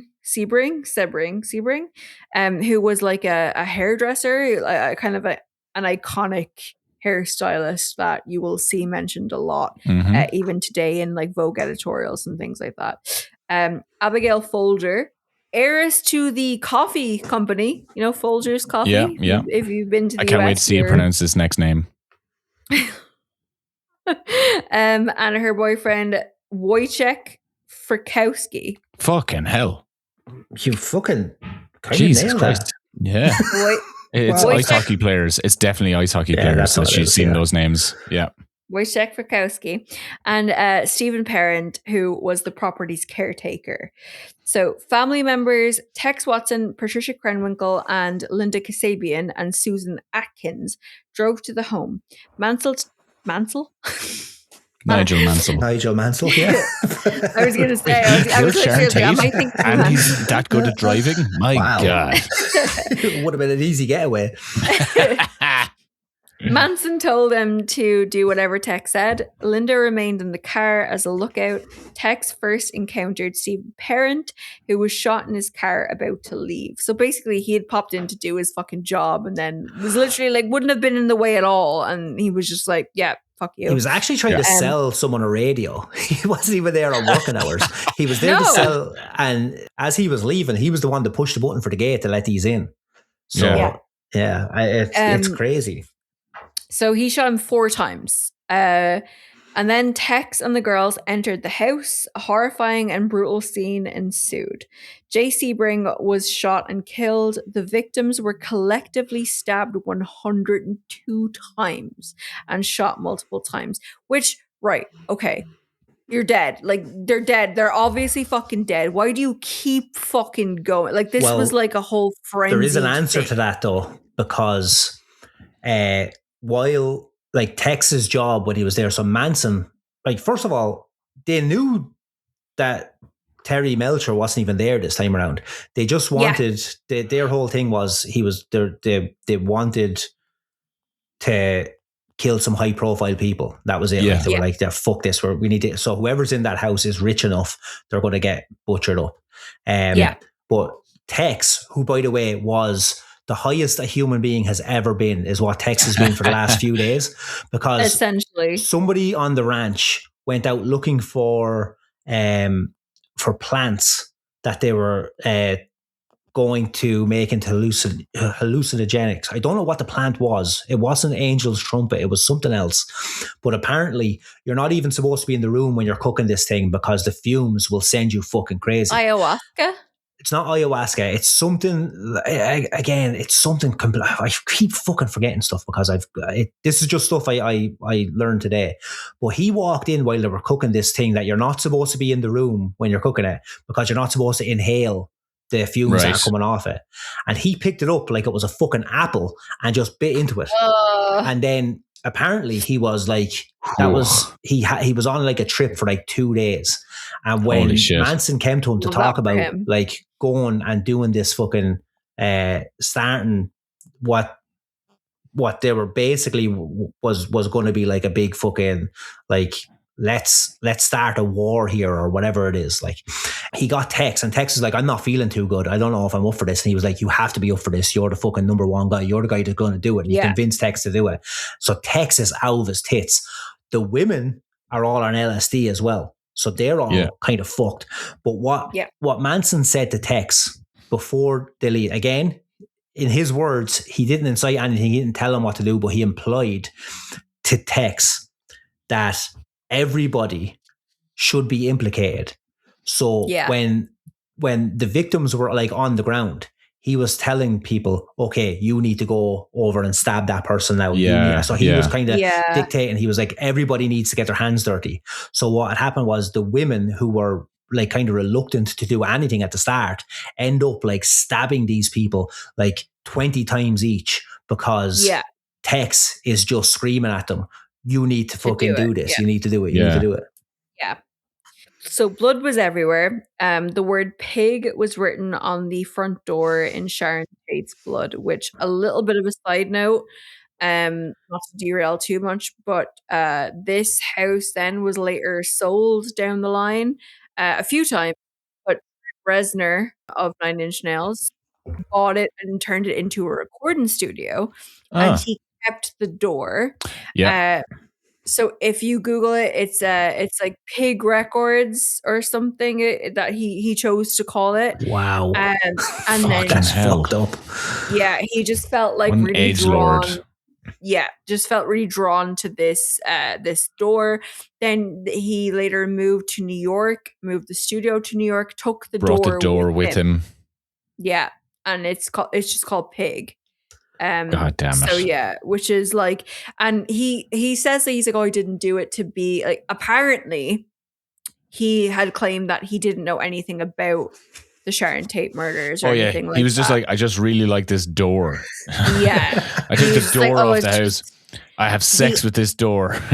Yeah. He was like, it's the essence of the house and blah, blah, blah. It was the essence of my studio. And I just want to take it with me. I want to fuck you like a door. Pretty much. And then the door, apparently, a lot of people were trying to like basically just steal the door.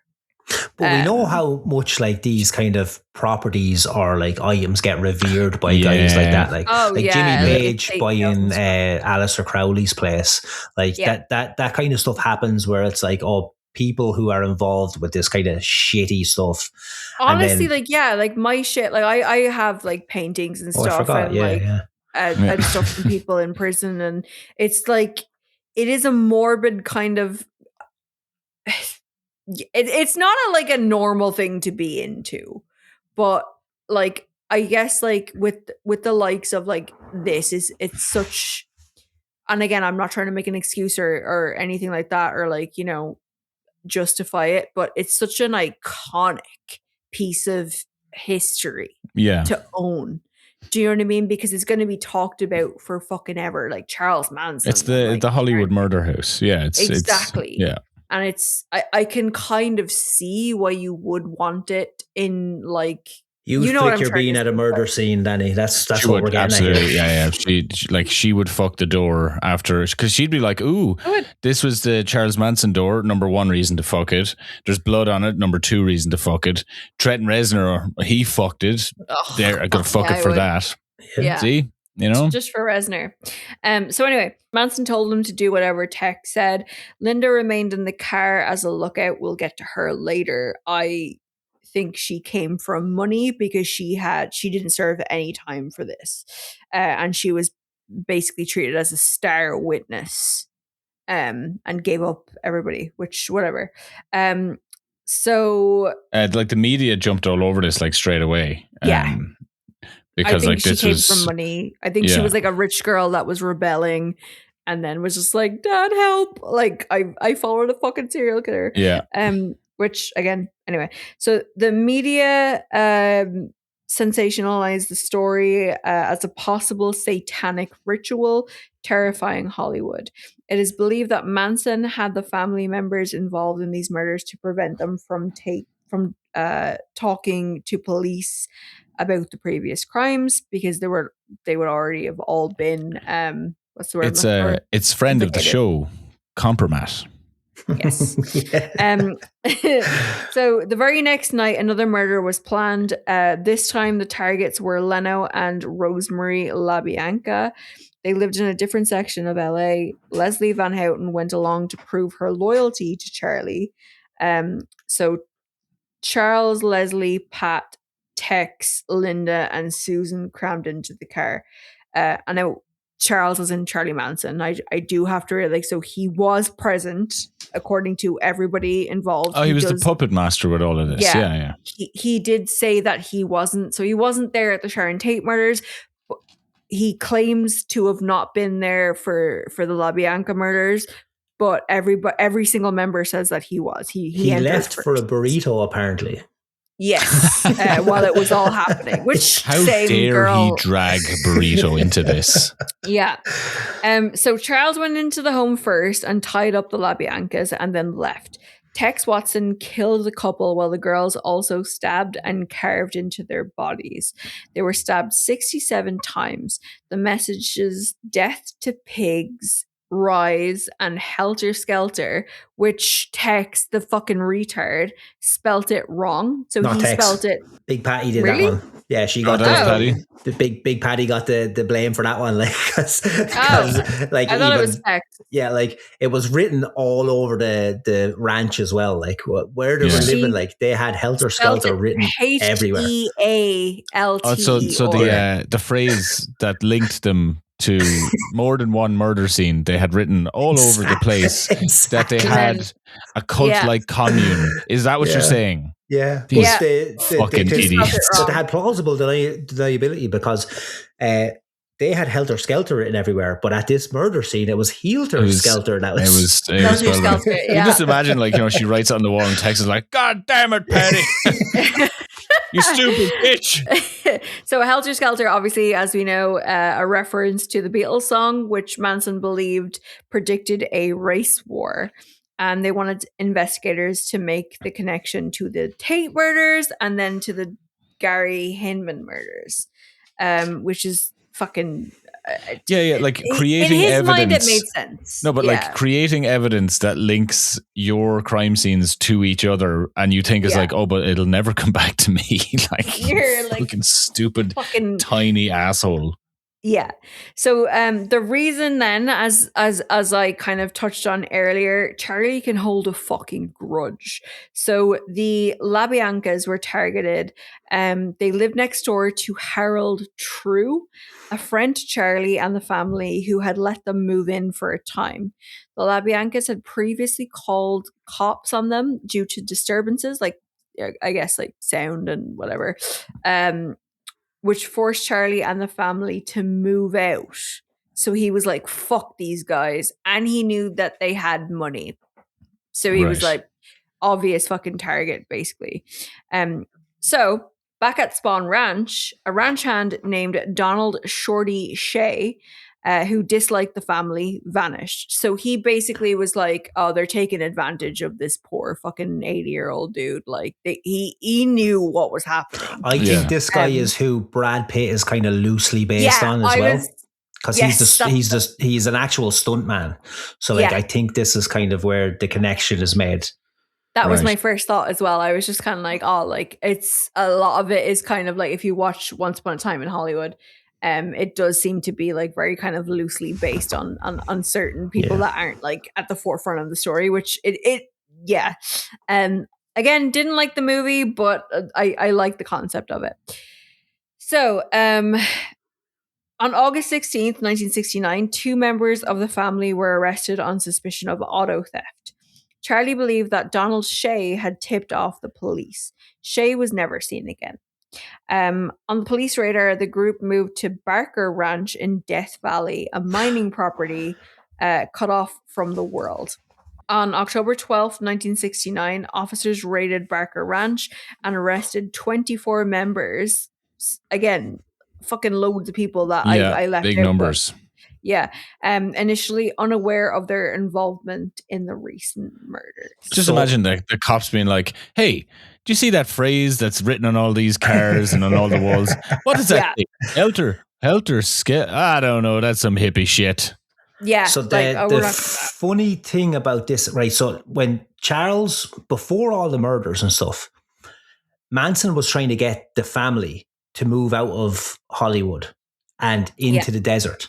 Because he had some kind of a thing where he was like, I need to get to the desert. The desert is where I'm going to like transcend into like a fucking proper leader of a religion. Like, and everybody was pushing back on this. Like the family was like, we all came to Hollywood because we love California.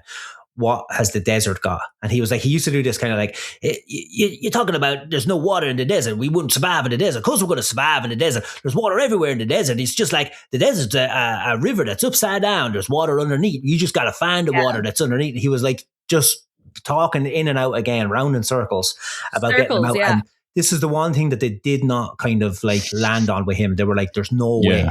So when he forced everybody's hand with these murders, now was an excuse to move out into the desert, into this other ranch. So he wanted to be out there all the time. And it's funny that like he got obsessed with turning like stealing Beatles and turning them into dune buggies. So like this is the thing, like there was just a shitload of VW Beatles hanging around, and this is why the cops end up coming in. So like he got done in by like dune buggies. Yeah, he's like, I want dune buggies. Again, when it comes to it, we'll get into that. But apparently, auto theft was the kind of main thing that was able to kind of nail him. But so anyway, while in jail, Susan Atkins blabbed to her cellmates, bragging about her and the family's involvement in the Sharon Tate murders. The cellmate immediately told investigators in the hope of a lesser sentence. And in December 1969, 4 months after the crimes, Charles Manson and 5 members were charged with the Tate and LaBianca murders. There's also a thing as well, not to derail again, but I thought this was very funny, is that the cops weren't suspicious of these doing anything at all before, like she obviously blabbed to her cellmate. So like they weren't snooping around or looking into stuff. But something that triggered with the cops was that all of these people, because they thought they were being arrested for murder, And then when they figured out that they were being arrested for like Grand Theft Auto. Yeah. So like they ended up like they were all going around whistling and happy as Larry, and the cops are like, these fucking lunatics are all like just singing songs. But the only songs these guys knew were off one album called the White Album. That's all they were allowed to listen to. They were going around singing fucking Helter Skelter. Yeah. And the cops are like, so they're singing this song Helter Skelter. I wonder, has that got anything to do with what was written on the fucking walls? So then they started looking into stuff, and that's how they ended up like fucking talking to cellmates and stuff like that, being like, have they said that to you? It's like, yeah, this one's fucking singing like a bird, a blackbird. Number 7 on the album. So the trial began on June 15th, 1970. Manson's request to act as his own attorney was denied, which it makes me laugh so much when people try to do that. Like, and again, there's a bunch of cases we can cover where that has been the case, and it always just makes them look more fucking mental. But it was approved at first. Yeah. And then, the judge was like, this guy's a fucking nutjob. He's making no points whatsoever. Like, he's like, I'm not listening to this. Like, he's just kind of like, nah, I want to go home at 12. I'm done. So Susan Atkins provided detailed testimony about the night of the Tate murders, showing no emotion or remorse. She really did not fucking care. She was just loyal to Charlie. The prosecution eventually decided not to use her as a primary witness. The main problem for her prosecution was that Manson was not at the scene of the Tate murders and did not participate in the Lambianca murders. So they had to convict him with circumstantial evidence under the law of conspiracy. And now this is still a huge thing that people are like, Charlie Manson didn't do anything wrong. He didn't murder anybody. Like, we could say like, yeah, he coerced them to do it, or he told them to do it because they were so at his mercy. But still, the argument kind of remains he actually wasn't. He actually didn't do it. But anyway, it's because he was 5'5". He didn't have the upper body strength to stab people. I couldn't do it. I couldn't reach them. The trial became a media circus. Hollywood was in a panic. Charlie spewed wild statements, had constant stare-offs with the camera. I fucking love this. Yeah. Yeah, he would stare at the jury to intimidate him. Every day, Charlie and the 3 girls, Atkins, Krenwinkel, Van Houten, met to discuss their behavior in court. One day, he wanted them all to stand up and hold hands. Another day, he wanted them to sing his songs. The other Manson family members were banned from court for disrupting proceedings, so they held vigils outside of the courthouse. Okay, so before the next bit, I just want to say that in Ireland right now, there is a family called the Burkes. And the Burkes, yeah, exactly. And the Burkes, like, so Enoch is the most famous Burke. He's an absolute fucking lunatic. He's insane. So he's a fucking crazy. He got fired from his job because he was harassing the people that he works with. That's why he was fired. No other fucking reason. He got fired because he was harassing them. The family have the biggest victim complex in the world because they're weird fundamentalist Christians. And every time one of them is in court, this is what they do. The family disrupts the court. They stand up and they start screeching like children. Yeah. And they are just so disruptive. And it's just, when I read this, I was just like, fucking hell. Like, you know, because that family is like its own mini cult, the Burke family. And Enoch, if you're listening, which I know you do, because this is all you have in prison, I'll fight you and I will beat the fucking shit out of you. But that would probably bring you some sexual pleasure. So like, maybe not. Oisin, you really got to stop telling people you're going to beat the shit out of them. To fight you. Oisin versus Enoch, book it. I will fight Elon. Or Elon. Enoch. Elon and Enoch. I'll fight the triple threat. I'll fight the two of them at once. I'll beat the shit out of them. They'll fall in love, and it'll make all of our problems go away. The two of them just need to find love with each other. Enoch Burke and Elon Musk. He'll fight any Eons. He'll fight Elon. He'll fight Enoch. He'll fight Egon from the fucking Ghostbusters. You fucking line them up. Oisin's going to take you guys down. Goddamn right. Right. So Charles Manson carved an X into his forehead to symbolize the removal from society. Fucking loser. He's so edgy and cool. And the girls did the same. And he would eventually turn this X into a swastika. So it's a swastika because I'm going to freak out the squares. You fucking loser. Pretty fucking much. It's my swastika carving on my forehead. No, you have an Elon. That's wow. pretty good Elon as well. I just SpaceX and I'm driving my Tesla it's with now my called Space Swastika. space swastika. That's some good gravy. That is good. That's some good, right? Okay, ladies and gentlemen, this has been Hocus Pocus, Lack of Focus. Thanks. We're not going to get better than that tonight.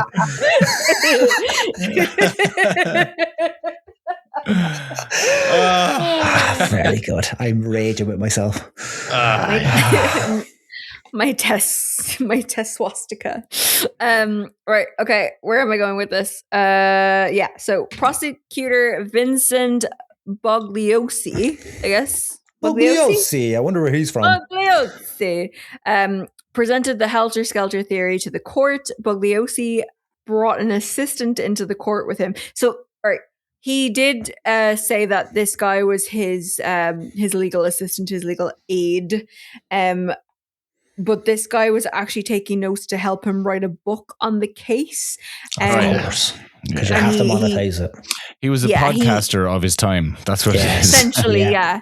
And he hid this fact at the time. So he didn't tell anyone about this. Justy, this is the perfect time to tell you that you've dropped out. So for the second week in a row, we've lost Justy. He has fallen on his sword of technical difficulties. So what you're hearing is actually very, very clever what we're doing. We're finishing the ends of these episodes. So we've already talked about this. Yeah. Justy has been abducted from the Curragh in Ireland by aliens, and he is currently being fingered in the back of a BMW flying saucer. Sounds exactly like what he would have wanted. He's having a fantastic time. Like, Justy, you do you. Let your freak flag fly, buddy. Don't worry about Justy. Old Justy's going to be all right. Those aliens will be disgusted with him very shortly, and they will send him back.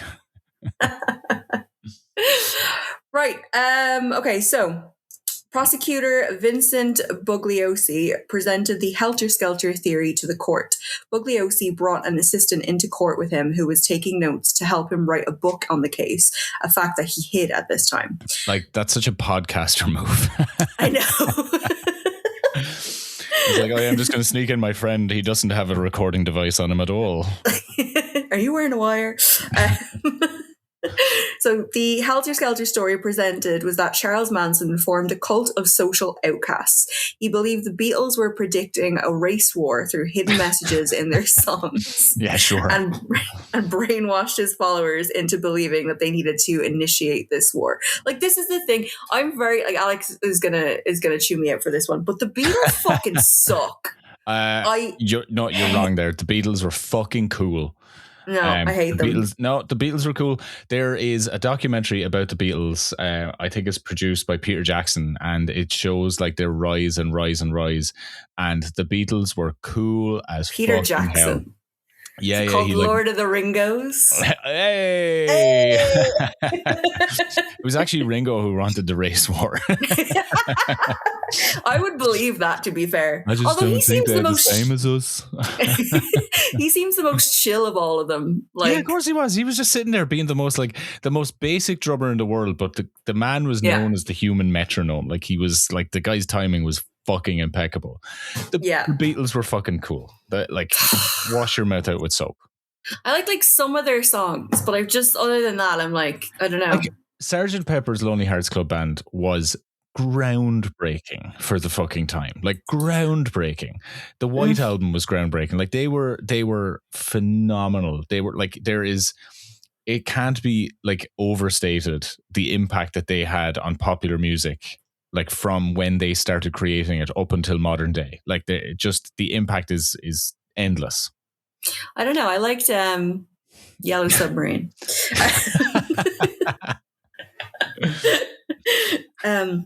Actually, to bring it back, I don't know, I think you've seen Walk Hard, right? Dewey Cox Yes. story. Yeah.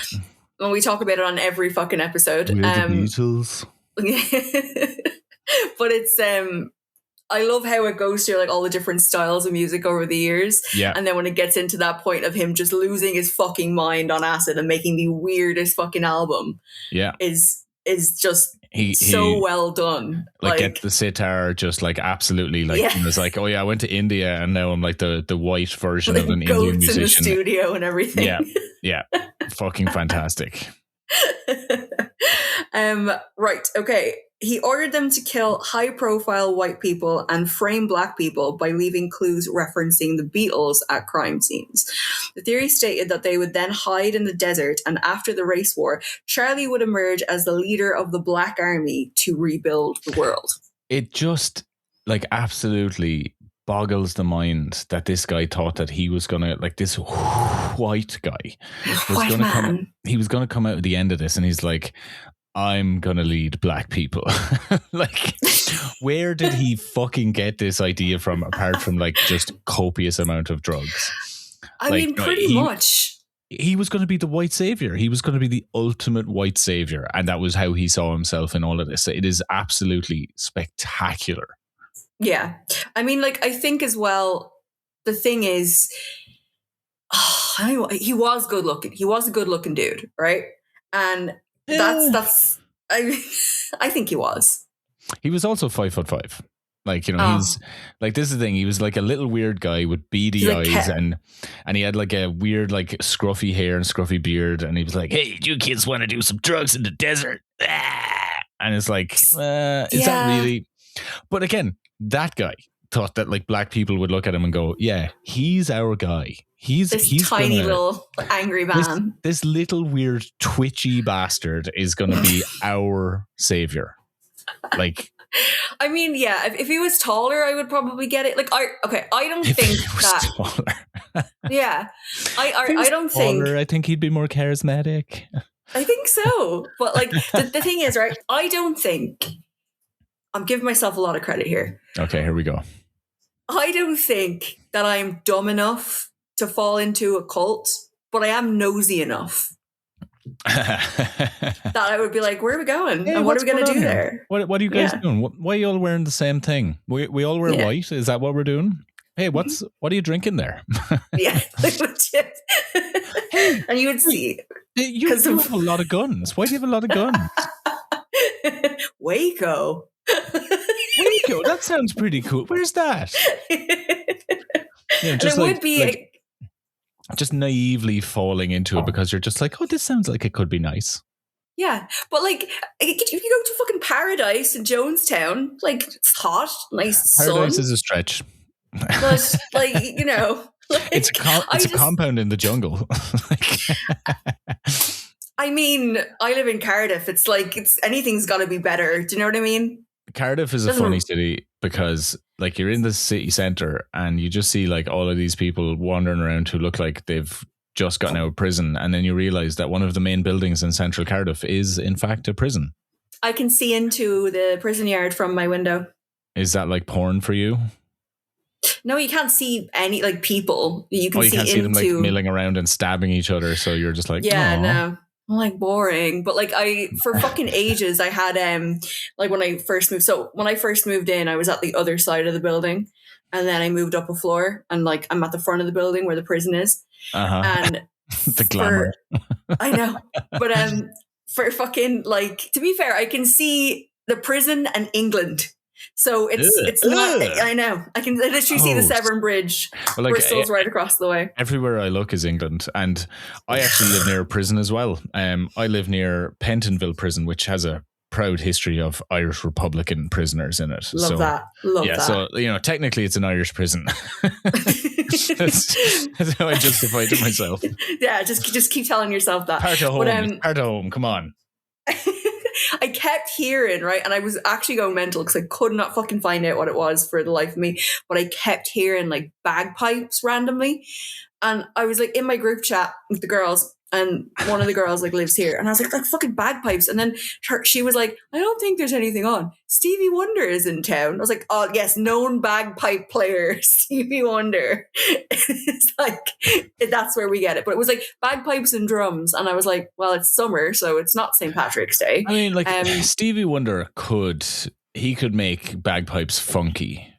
Probably. I've seen him play live, and him and his band are so fucking good that if someone came out with a set of bagpipes and then Stevie Wonder started like twinkling like his like fucking piano organ, I think he could do it. I think the only person alive who could do that is Stevie Wonder. See, I thought he was dead, and then I was like, it's the other blind black guy that's dead. Oh, Jesus Christ. Ray Charles. Is it Ray Charles? That's yeah. The other blind black guy. Do you know who he really is with that's how you see black people?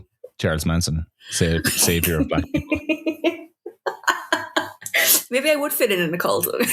maybe you would. Or maybe you wouldn't, because he'd just be like, hey, you can't just paint them all with the same brush like that. Charles Manson chastising me for being politically incorrect. Charles Manson would be like, whoa, hey, that's a little bit weird. You're really like killing my buzz, man. You know he spoke like that. Oh, probably.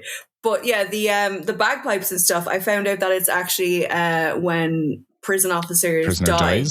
Oh, yeah, fuck. They do, the officers, they do the fucking whole bagpipe. Of course they do. Like, send them off kind of thing. But yeah, and that kept happening, and I was just like, what the fuck is that noise? And then it just happens all the time. And then there was like, I was, when I first moved in, I went mental, and I found the fucking answer on Reddit. It's such a weird little thing, right? But there's a car horn every morning between like 9 and 10, and it's the Godfather theme tune. It's like, and it's like every morning, right? Around that same time. I was like, what the fuck is that? And I mentioned it to so many people. Nobody knew what it was. And then I'm just, one day I heard it again, and I was like, the fucking car. And I just Googled it. And then one question was, has anyone heard this? One answer, it's a fucking coffee truck that serves the offices Monday to Friday around 9 and 10 and beeps when it's outside. And that's how to get everyone's attention. Yeah. It's like, do you like coffee and Francis Ford Coppola? But every fucking morning. And I'm just like, what a weird, like, it's not even like a Godfather themed name. It's something stupid like Mr. Coffee or something. But it's like, not even like, Italian themed or anything. No, like Mob Coffee or whatever. It's just like, it's Mob literally coffee. Drink the coffee and you get whacked. Creative. Yeah. But yeah, I don't know how we got onto that, but let's get back to Charlie. To Charlie. So the storyline set Charlie up for first-degree murder and conspiracy under California law. The prosecution felt that without this story, there was no solid evidence to convict him. The prosecution ignored the drug deal gone wrong story or the auto thefts because they wouldn't fit the doomsday cult narrative and could cause reasonable doubt for jurors. In the end, on March 29th, Charlie was charged with 7 counts of first-degree murder and on 1 count of conspiracy for the deaths of the Tate and LaBianca victims. He was found guilty. Patricia Krenwinkel, Leslie Van Houten, and Susan Atkins were also charged with murder. And I watched a few videos and stuff when I was like doing the research for this, and like there was just no remorse to them at all. Yeah, because like they were so far and deep into like his, because like the way that they excluded like the auto thefts and they excluded the drug deal gone wrong is because they wanted to frame this fully as a cult, and they wanted to frame it fully as like he's manipulating them rather than like they were acting like a gang, because they were like dealing drugs, they were killing people over drugs, and they were stealing cars and selling them for money, which is a very like just it's run of the mill. So they wanted to like keep the sensation on it because like it is very sensational, like what they were doing. But they wanted to just take the mundane out of it. But yeah, like when they were in court, they're like Manson is like performing. He's like winking at the camera. He's gurning. He's pulling faces. And I don't even think he's trying to make himself seem crazy. He just thinks it's fun. Like he thinks that this is all just a farce. And like Leslie Van Houten and Susan Atkins, they're still just like completely enamored with him, so they're just there for him, and they're there to, like, you know, if this is what must be done to them, then they're just like, this is fine, you know, we did what we did and this is the next step in this, you know. They just felt it was like a very natural thing. So the jury called for the death penalty for all 4 defendants. And these girls were incredibly brainwashed by cult mentality and were ride or die loyal to Charlie. However, in 1972, the California Supreme Court overturned the death penalty, covering their sentences to life, or converting their sentences to life in prison, throughout the years, the women expressed remorse, except Susan Atkins. Charlie never, until his dying day, accepted responsibility for the choices that they made, claiming he never told them what to do. The whole helter-skelter doomsday cult story added to his infamy. Yeah, because like he was one of those, like, you know, when I was younger, like before like true crime was like, you know, the big thing that it is now, you know, he was a very famous person around the world. Yes. And, you know, he was a character and he was a caricature, and you would see T-shirts with like his mugshot on them. And you would see like prints in, you know, you go to like all those like, you know, metalhead shops, and you'd T-shirts, they were like ridiculous. You'd have a T-shirt you'd have like a Bob Marley T-shirt, you'd have a Che Guevara T-shirt, and you'd have a Charles Manson T-shirt. And it's because he's infamous, you know, he's one of these like, super infamous characters that, like, at the end of the day, you know, he was just a murderer and a scumbag. But because there was the cult around him, you know, it was, and even at that, the cult isn't even, it's not even massively created. It was just a cult of personality around him. You know, there was no like razzmatazz with like, you know, the second coming of God. But you know, it wasn't even like, you know, we are, you know, there's a special alien coming down who's also Jesus, and his ship is coming down. The ship's made of diamonds and it's going to shoot lasers out of our arses, and then we all go to live on our own personal planets. It was just like him, and everyone was just around him, and he was a mediocre musician. Yeah. Like, you know, he was friends with one of the Beach Boys. I mean, he's certainly no, what's his name? Marshall Applewhite with Heaven's Gate. I fucking love that cult so much. I fucking love that cult. I love it. So I tried, you like this actually. I tried to buy the membership to a cult. No, the trainers that they all wore, the Nike trainers. Oh, and shit. Yeah. Nike had to take them off the market, but they were like the cheapest, most basic Nikes you could get. And obviously they all had to wear the same uniform. And they were going on eBay for fucking thousands. Like, and it's just so funny that, like, you know, the like so many, but like that's the razzmatazz that Manson didn't have with his cult. It was just based around him and their kind of, you know, drug fueled madness and weird behavior. There was no, like, you know, everyone has the same haircut. There was no, you know, like he gets to marry everyone's wives. Like, I'm sure he was sleeping with all these women, but like, you know, he wasn't like the puppet master dealing, you know, like ruining families and telling everyone who could marry who. Because there's cults where couples will join the cults, and say if there's 15 couples, and then the cult leader will go, okay, they're all my girlfriend now. But they're all my girlfriend. But then he'll also be like, but your wife is now his wife, and her husband is now her husband. And he'll like swap everyone around and just reshuffle all these families. And it creates a lot of tension in these cults. But then, like, you know, they're all just like, they all buy into the leader is great, the leader is good, kind of stuff. But with Manson, such a good episode. With Manson, it wasn't that. You know, it was just like they followed him and they just thought he was. They didn't even think he was like a messiah. They just believed in him and whatever he was up to, and he was a fucking head case. Yeah, absolutely insane. Like it's. I mean, I have no doubt that he was probably a very scary man at times as well. But like, I'm sure man had a temper, but he was also 5'5". Like, let's be real. Scrappy do. Exactly. Like, all you'd have to do is put your hand on his forehead, and he'd be. And like, I'm 5'9", and if someone 5'5" tried to fight me, I would Scrappy do them. Like, let me at him. Yeah. Which he never did. He just let everyone else do it. Exactly. He was like, let them at them. So in 1974, Vincent Bugliosi published the true crime book Helter Skelter, based on the Manson case, which became the best-selling true crime book in history. To this day, still as well. Many members of the group will remain in prison. Leslie Van Houten is now in her late 60s and has been denied parole numerous times. Susan Atkins died in prison of brain cancer in 2009. Pat Krenwinkel is in her 70s and has also been denied parole. Tex Watson, who he was the sexy one. He was hot. There we go. Yeah. Considered the most responsible for the actual killings, is also in prison, has been denied parole, and runs a Christian outreach site from jail. See, this always happens. They do terrible things in the name of evil and in the name of being cunts, and then they're just like, oh, I'm a Christian now because God has forgiven me. Jesus has forgiven me because I spoke to him from my prison cell where I have been incarcerated for 20 years because I killed a bunch of people. But Jesus is cool with that now. Like, come on. Yeah, like that's yeah. And the thing is, it's also amazing that he's in prison doing this Christian outreach thing. So he's surrounded by people who are the same. So they're all just like, we're all Christians. We're all Christians. Jesus forgave us all. I killed 15 children, but Jesus forgives me.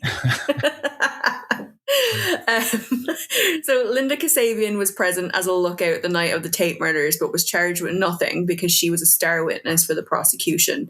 I think so. There's theories and stuff that like she came from money, and her family were very much just like, listen, like look the other way on this one, like paid off a few people. Money buys your way out of a lot of things in America. Like if you're old money in particular. Yeah.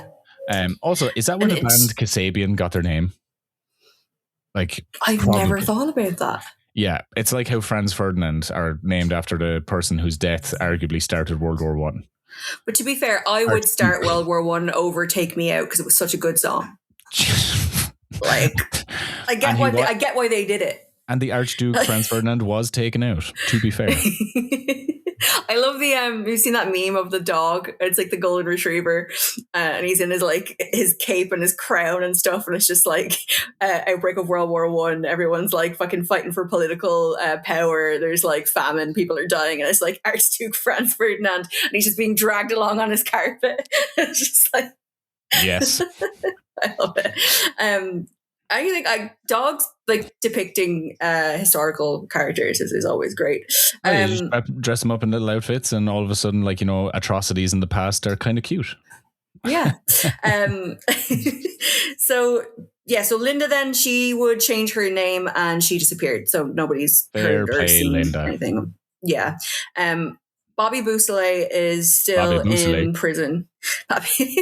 Gatorade. Yeah, Bobby Beausoleil is still in prison and is playing NFL in prison.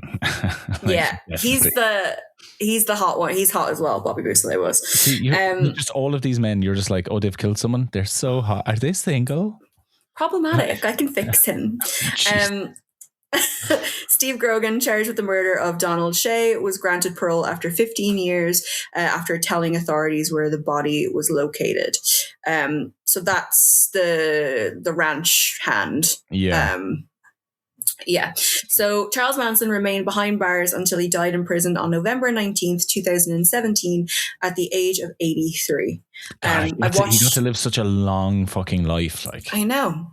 I watched so many interviews with this man, and he just kind of talks in circles and says nothing. Like he just rambles.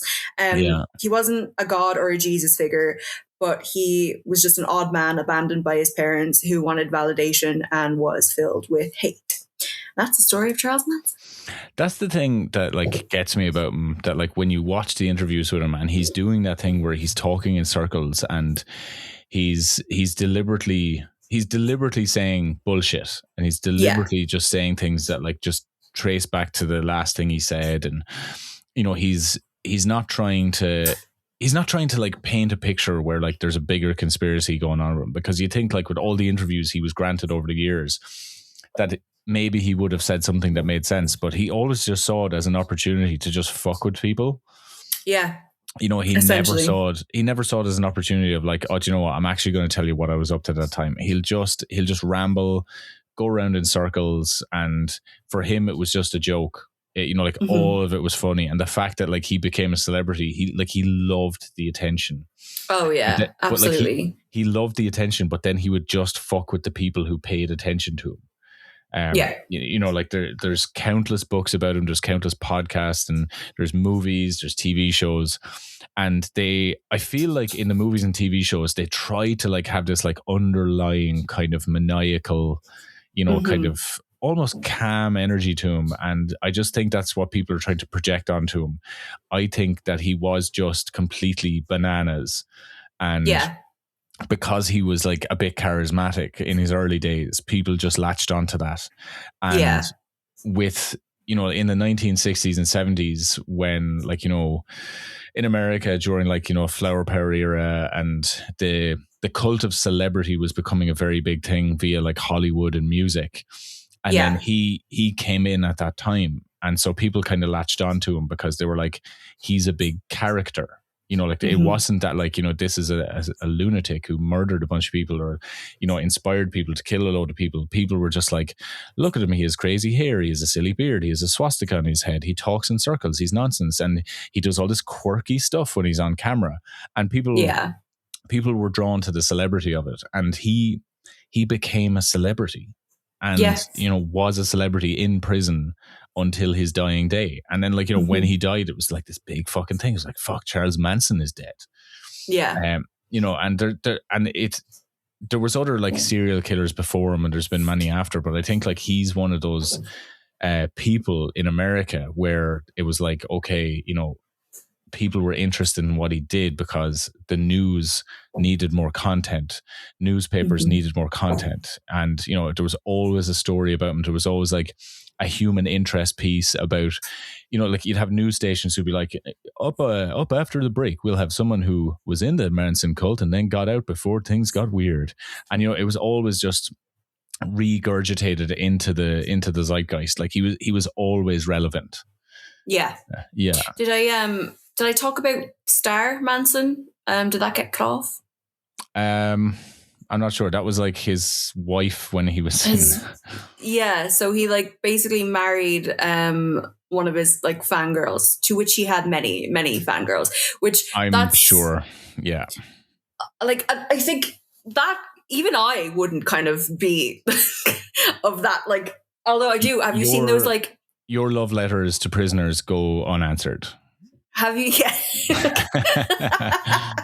Locked up with nowhere to go and still ghosting me. But like, have you seen those like write a prisoner like pen pal things that they do? Yeah. And some of them are fucking hot. And I'm like, this is why I haven't met my soulmate. He's currently in prison. What time do you think he's done? I swear to God, this is going to be terrible.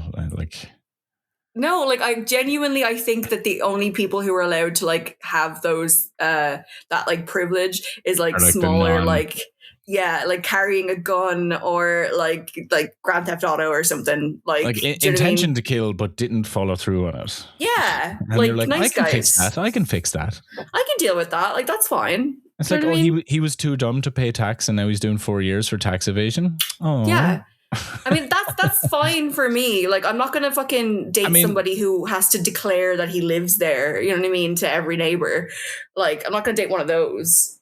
Like, I know some guys who have done time in prison. So do you want me to pass on your number? Yeah, please do. Yeah, sure. I'll take what I can get at this point.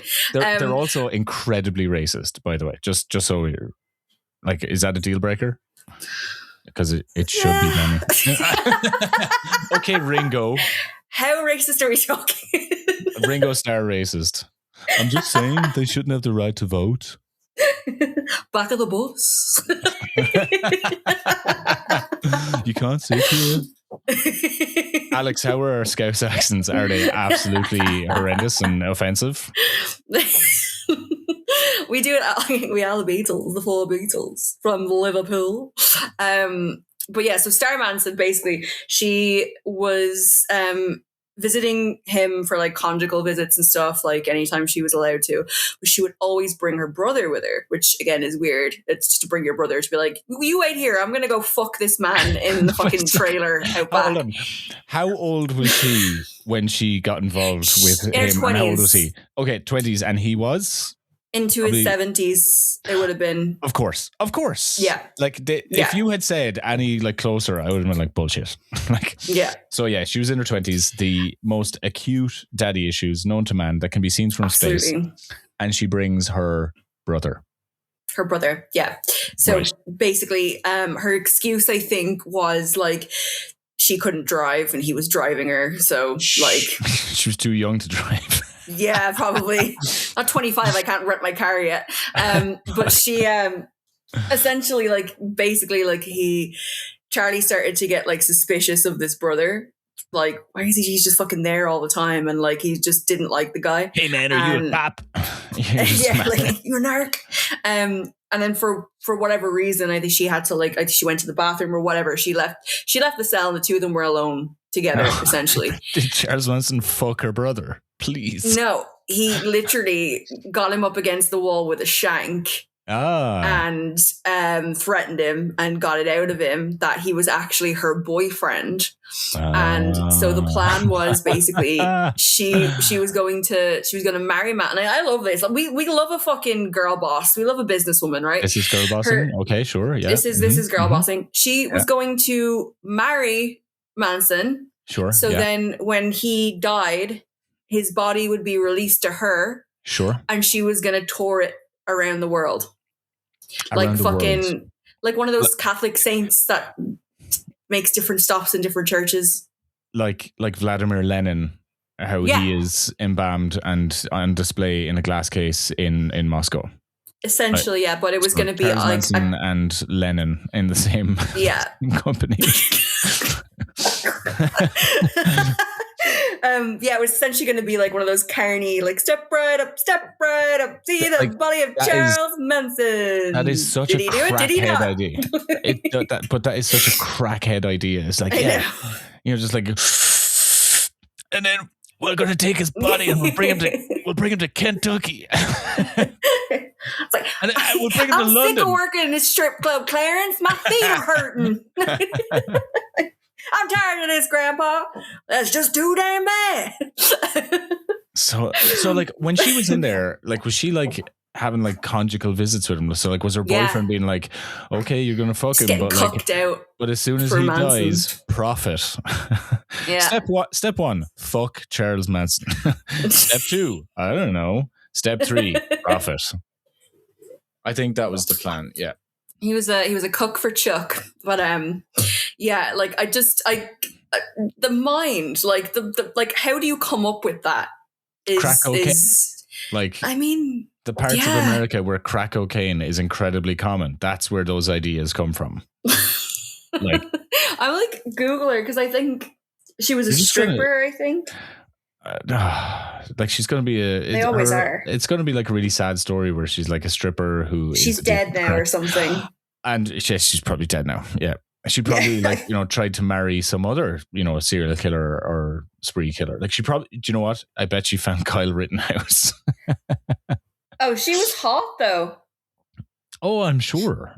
Like so her original name was so Star refers to Afton Star Burton is her name. Okay.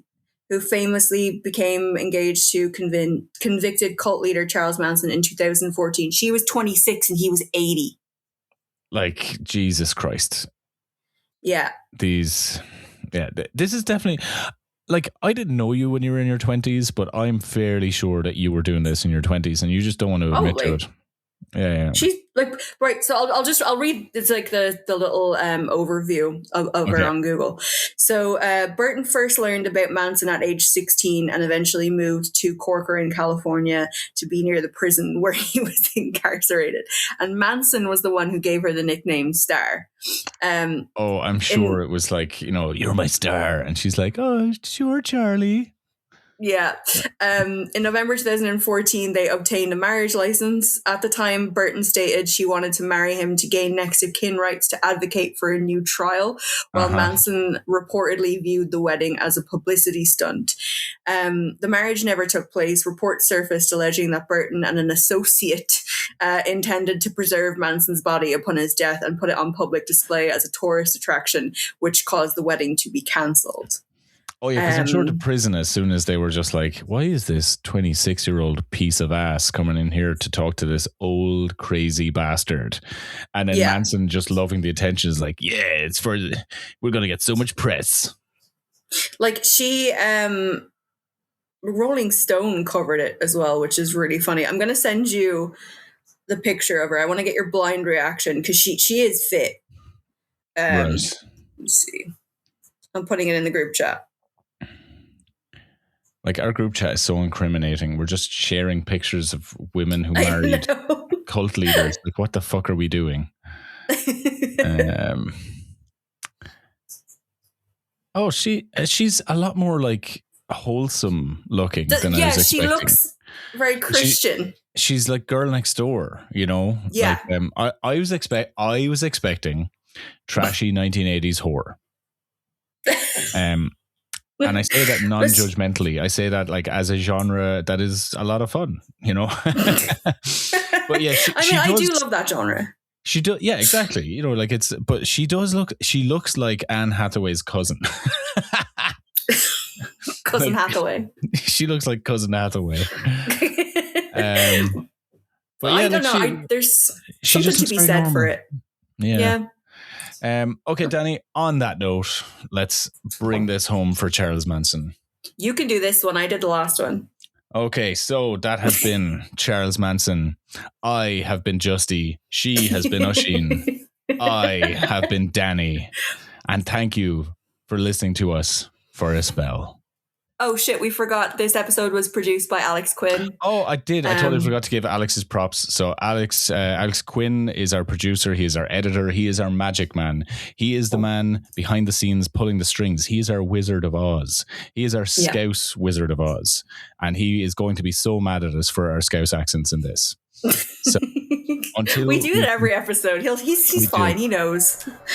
We will catch you guys next week. Same bat time, same bat channel, talking about something truly awful. Yes, thank you for hanging with us for a spell. See you guys. Thank you.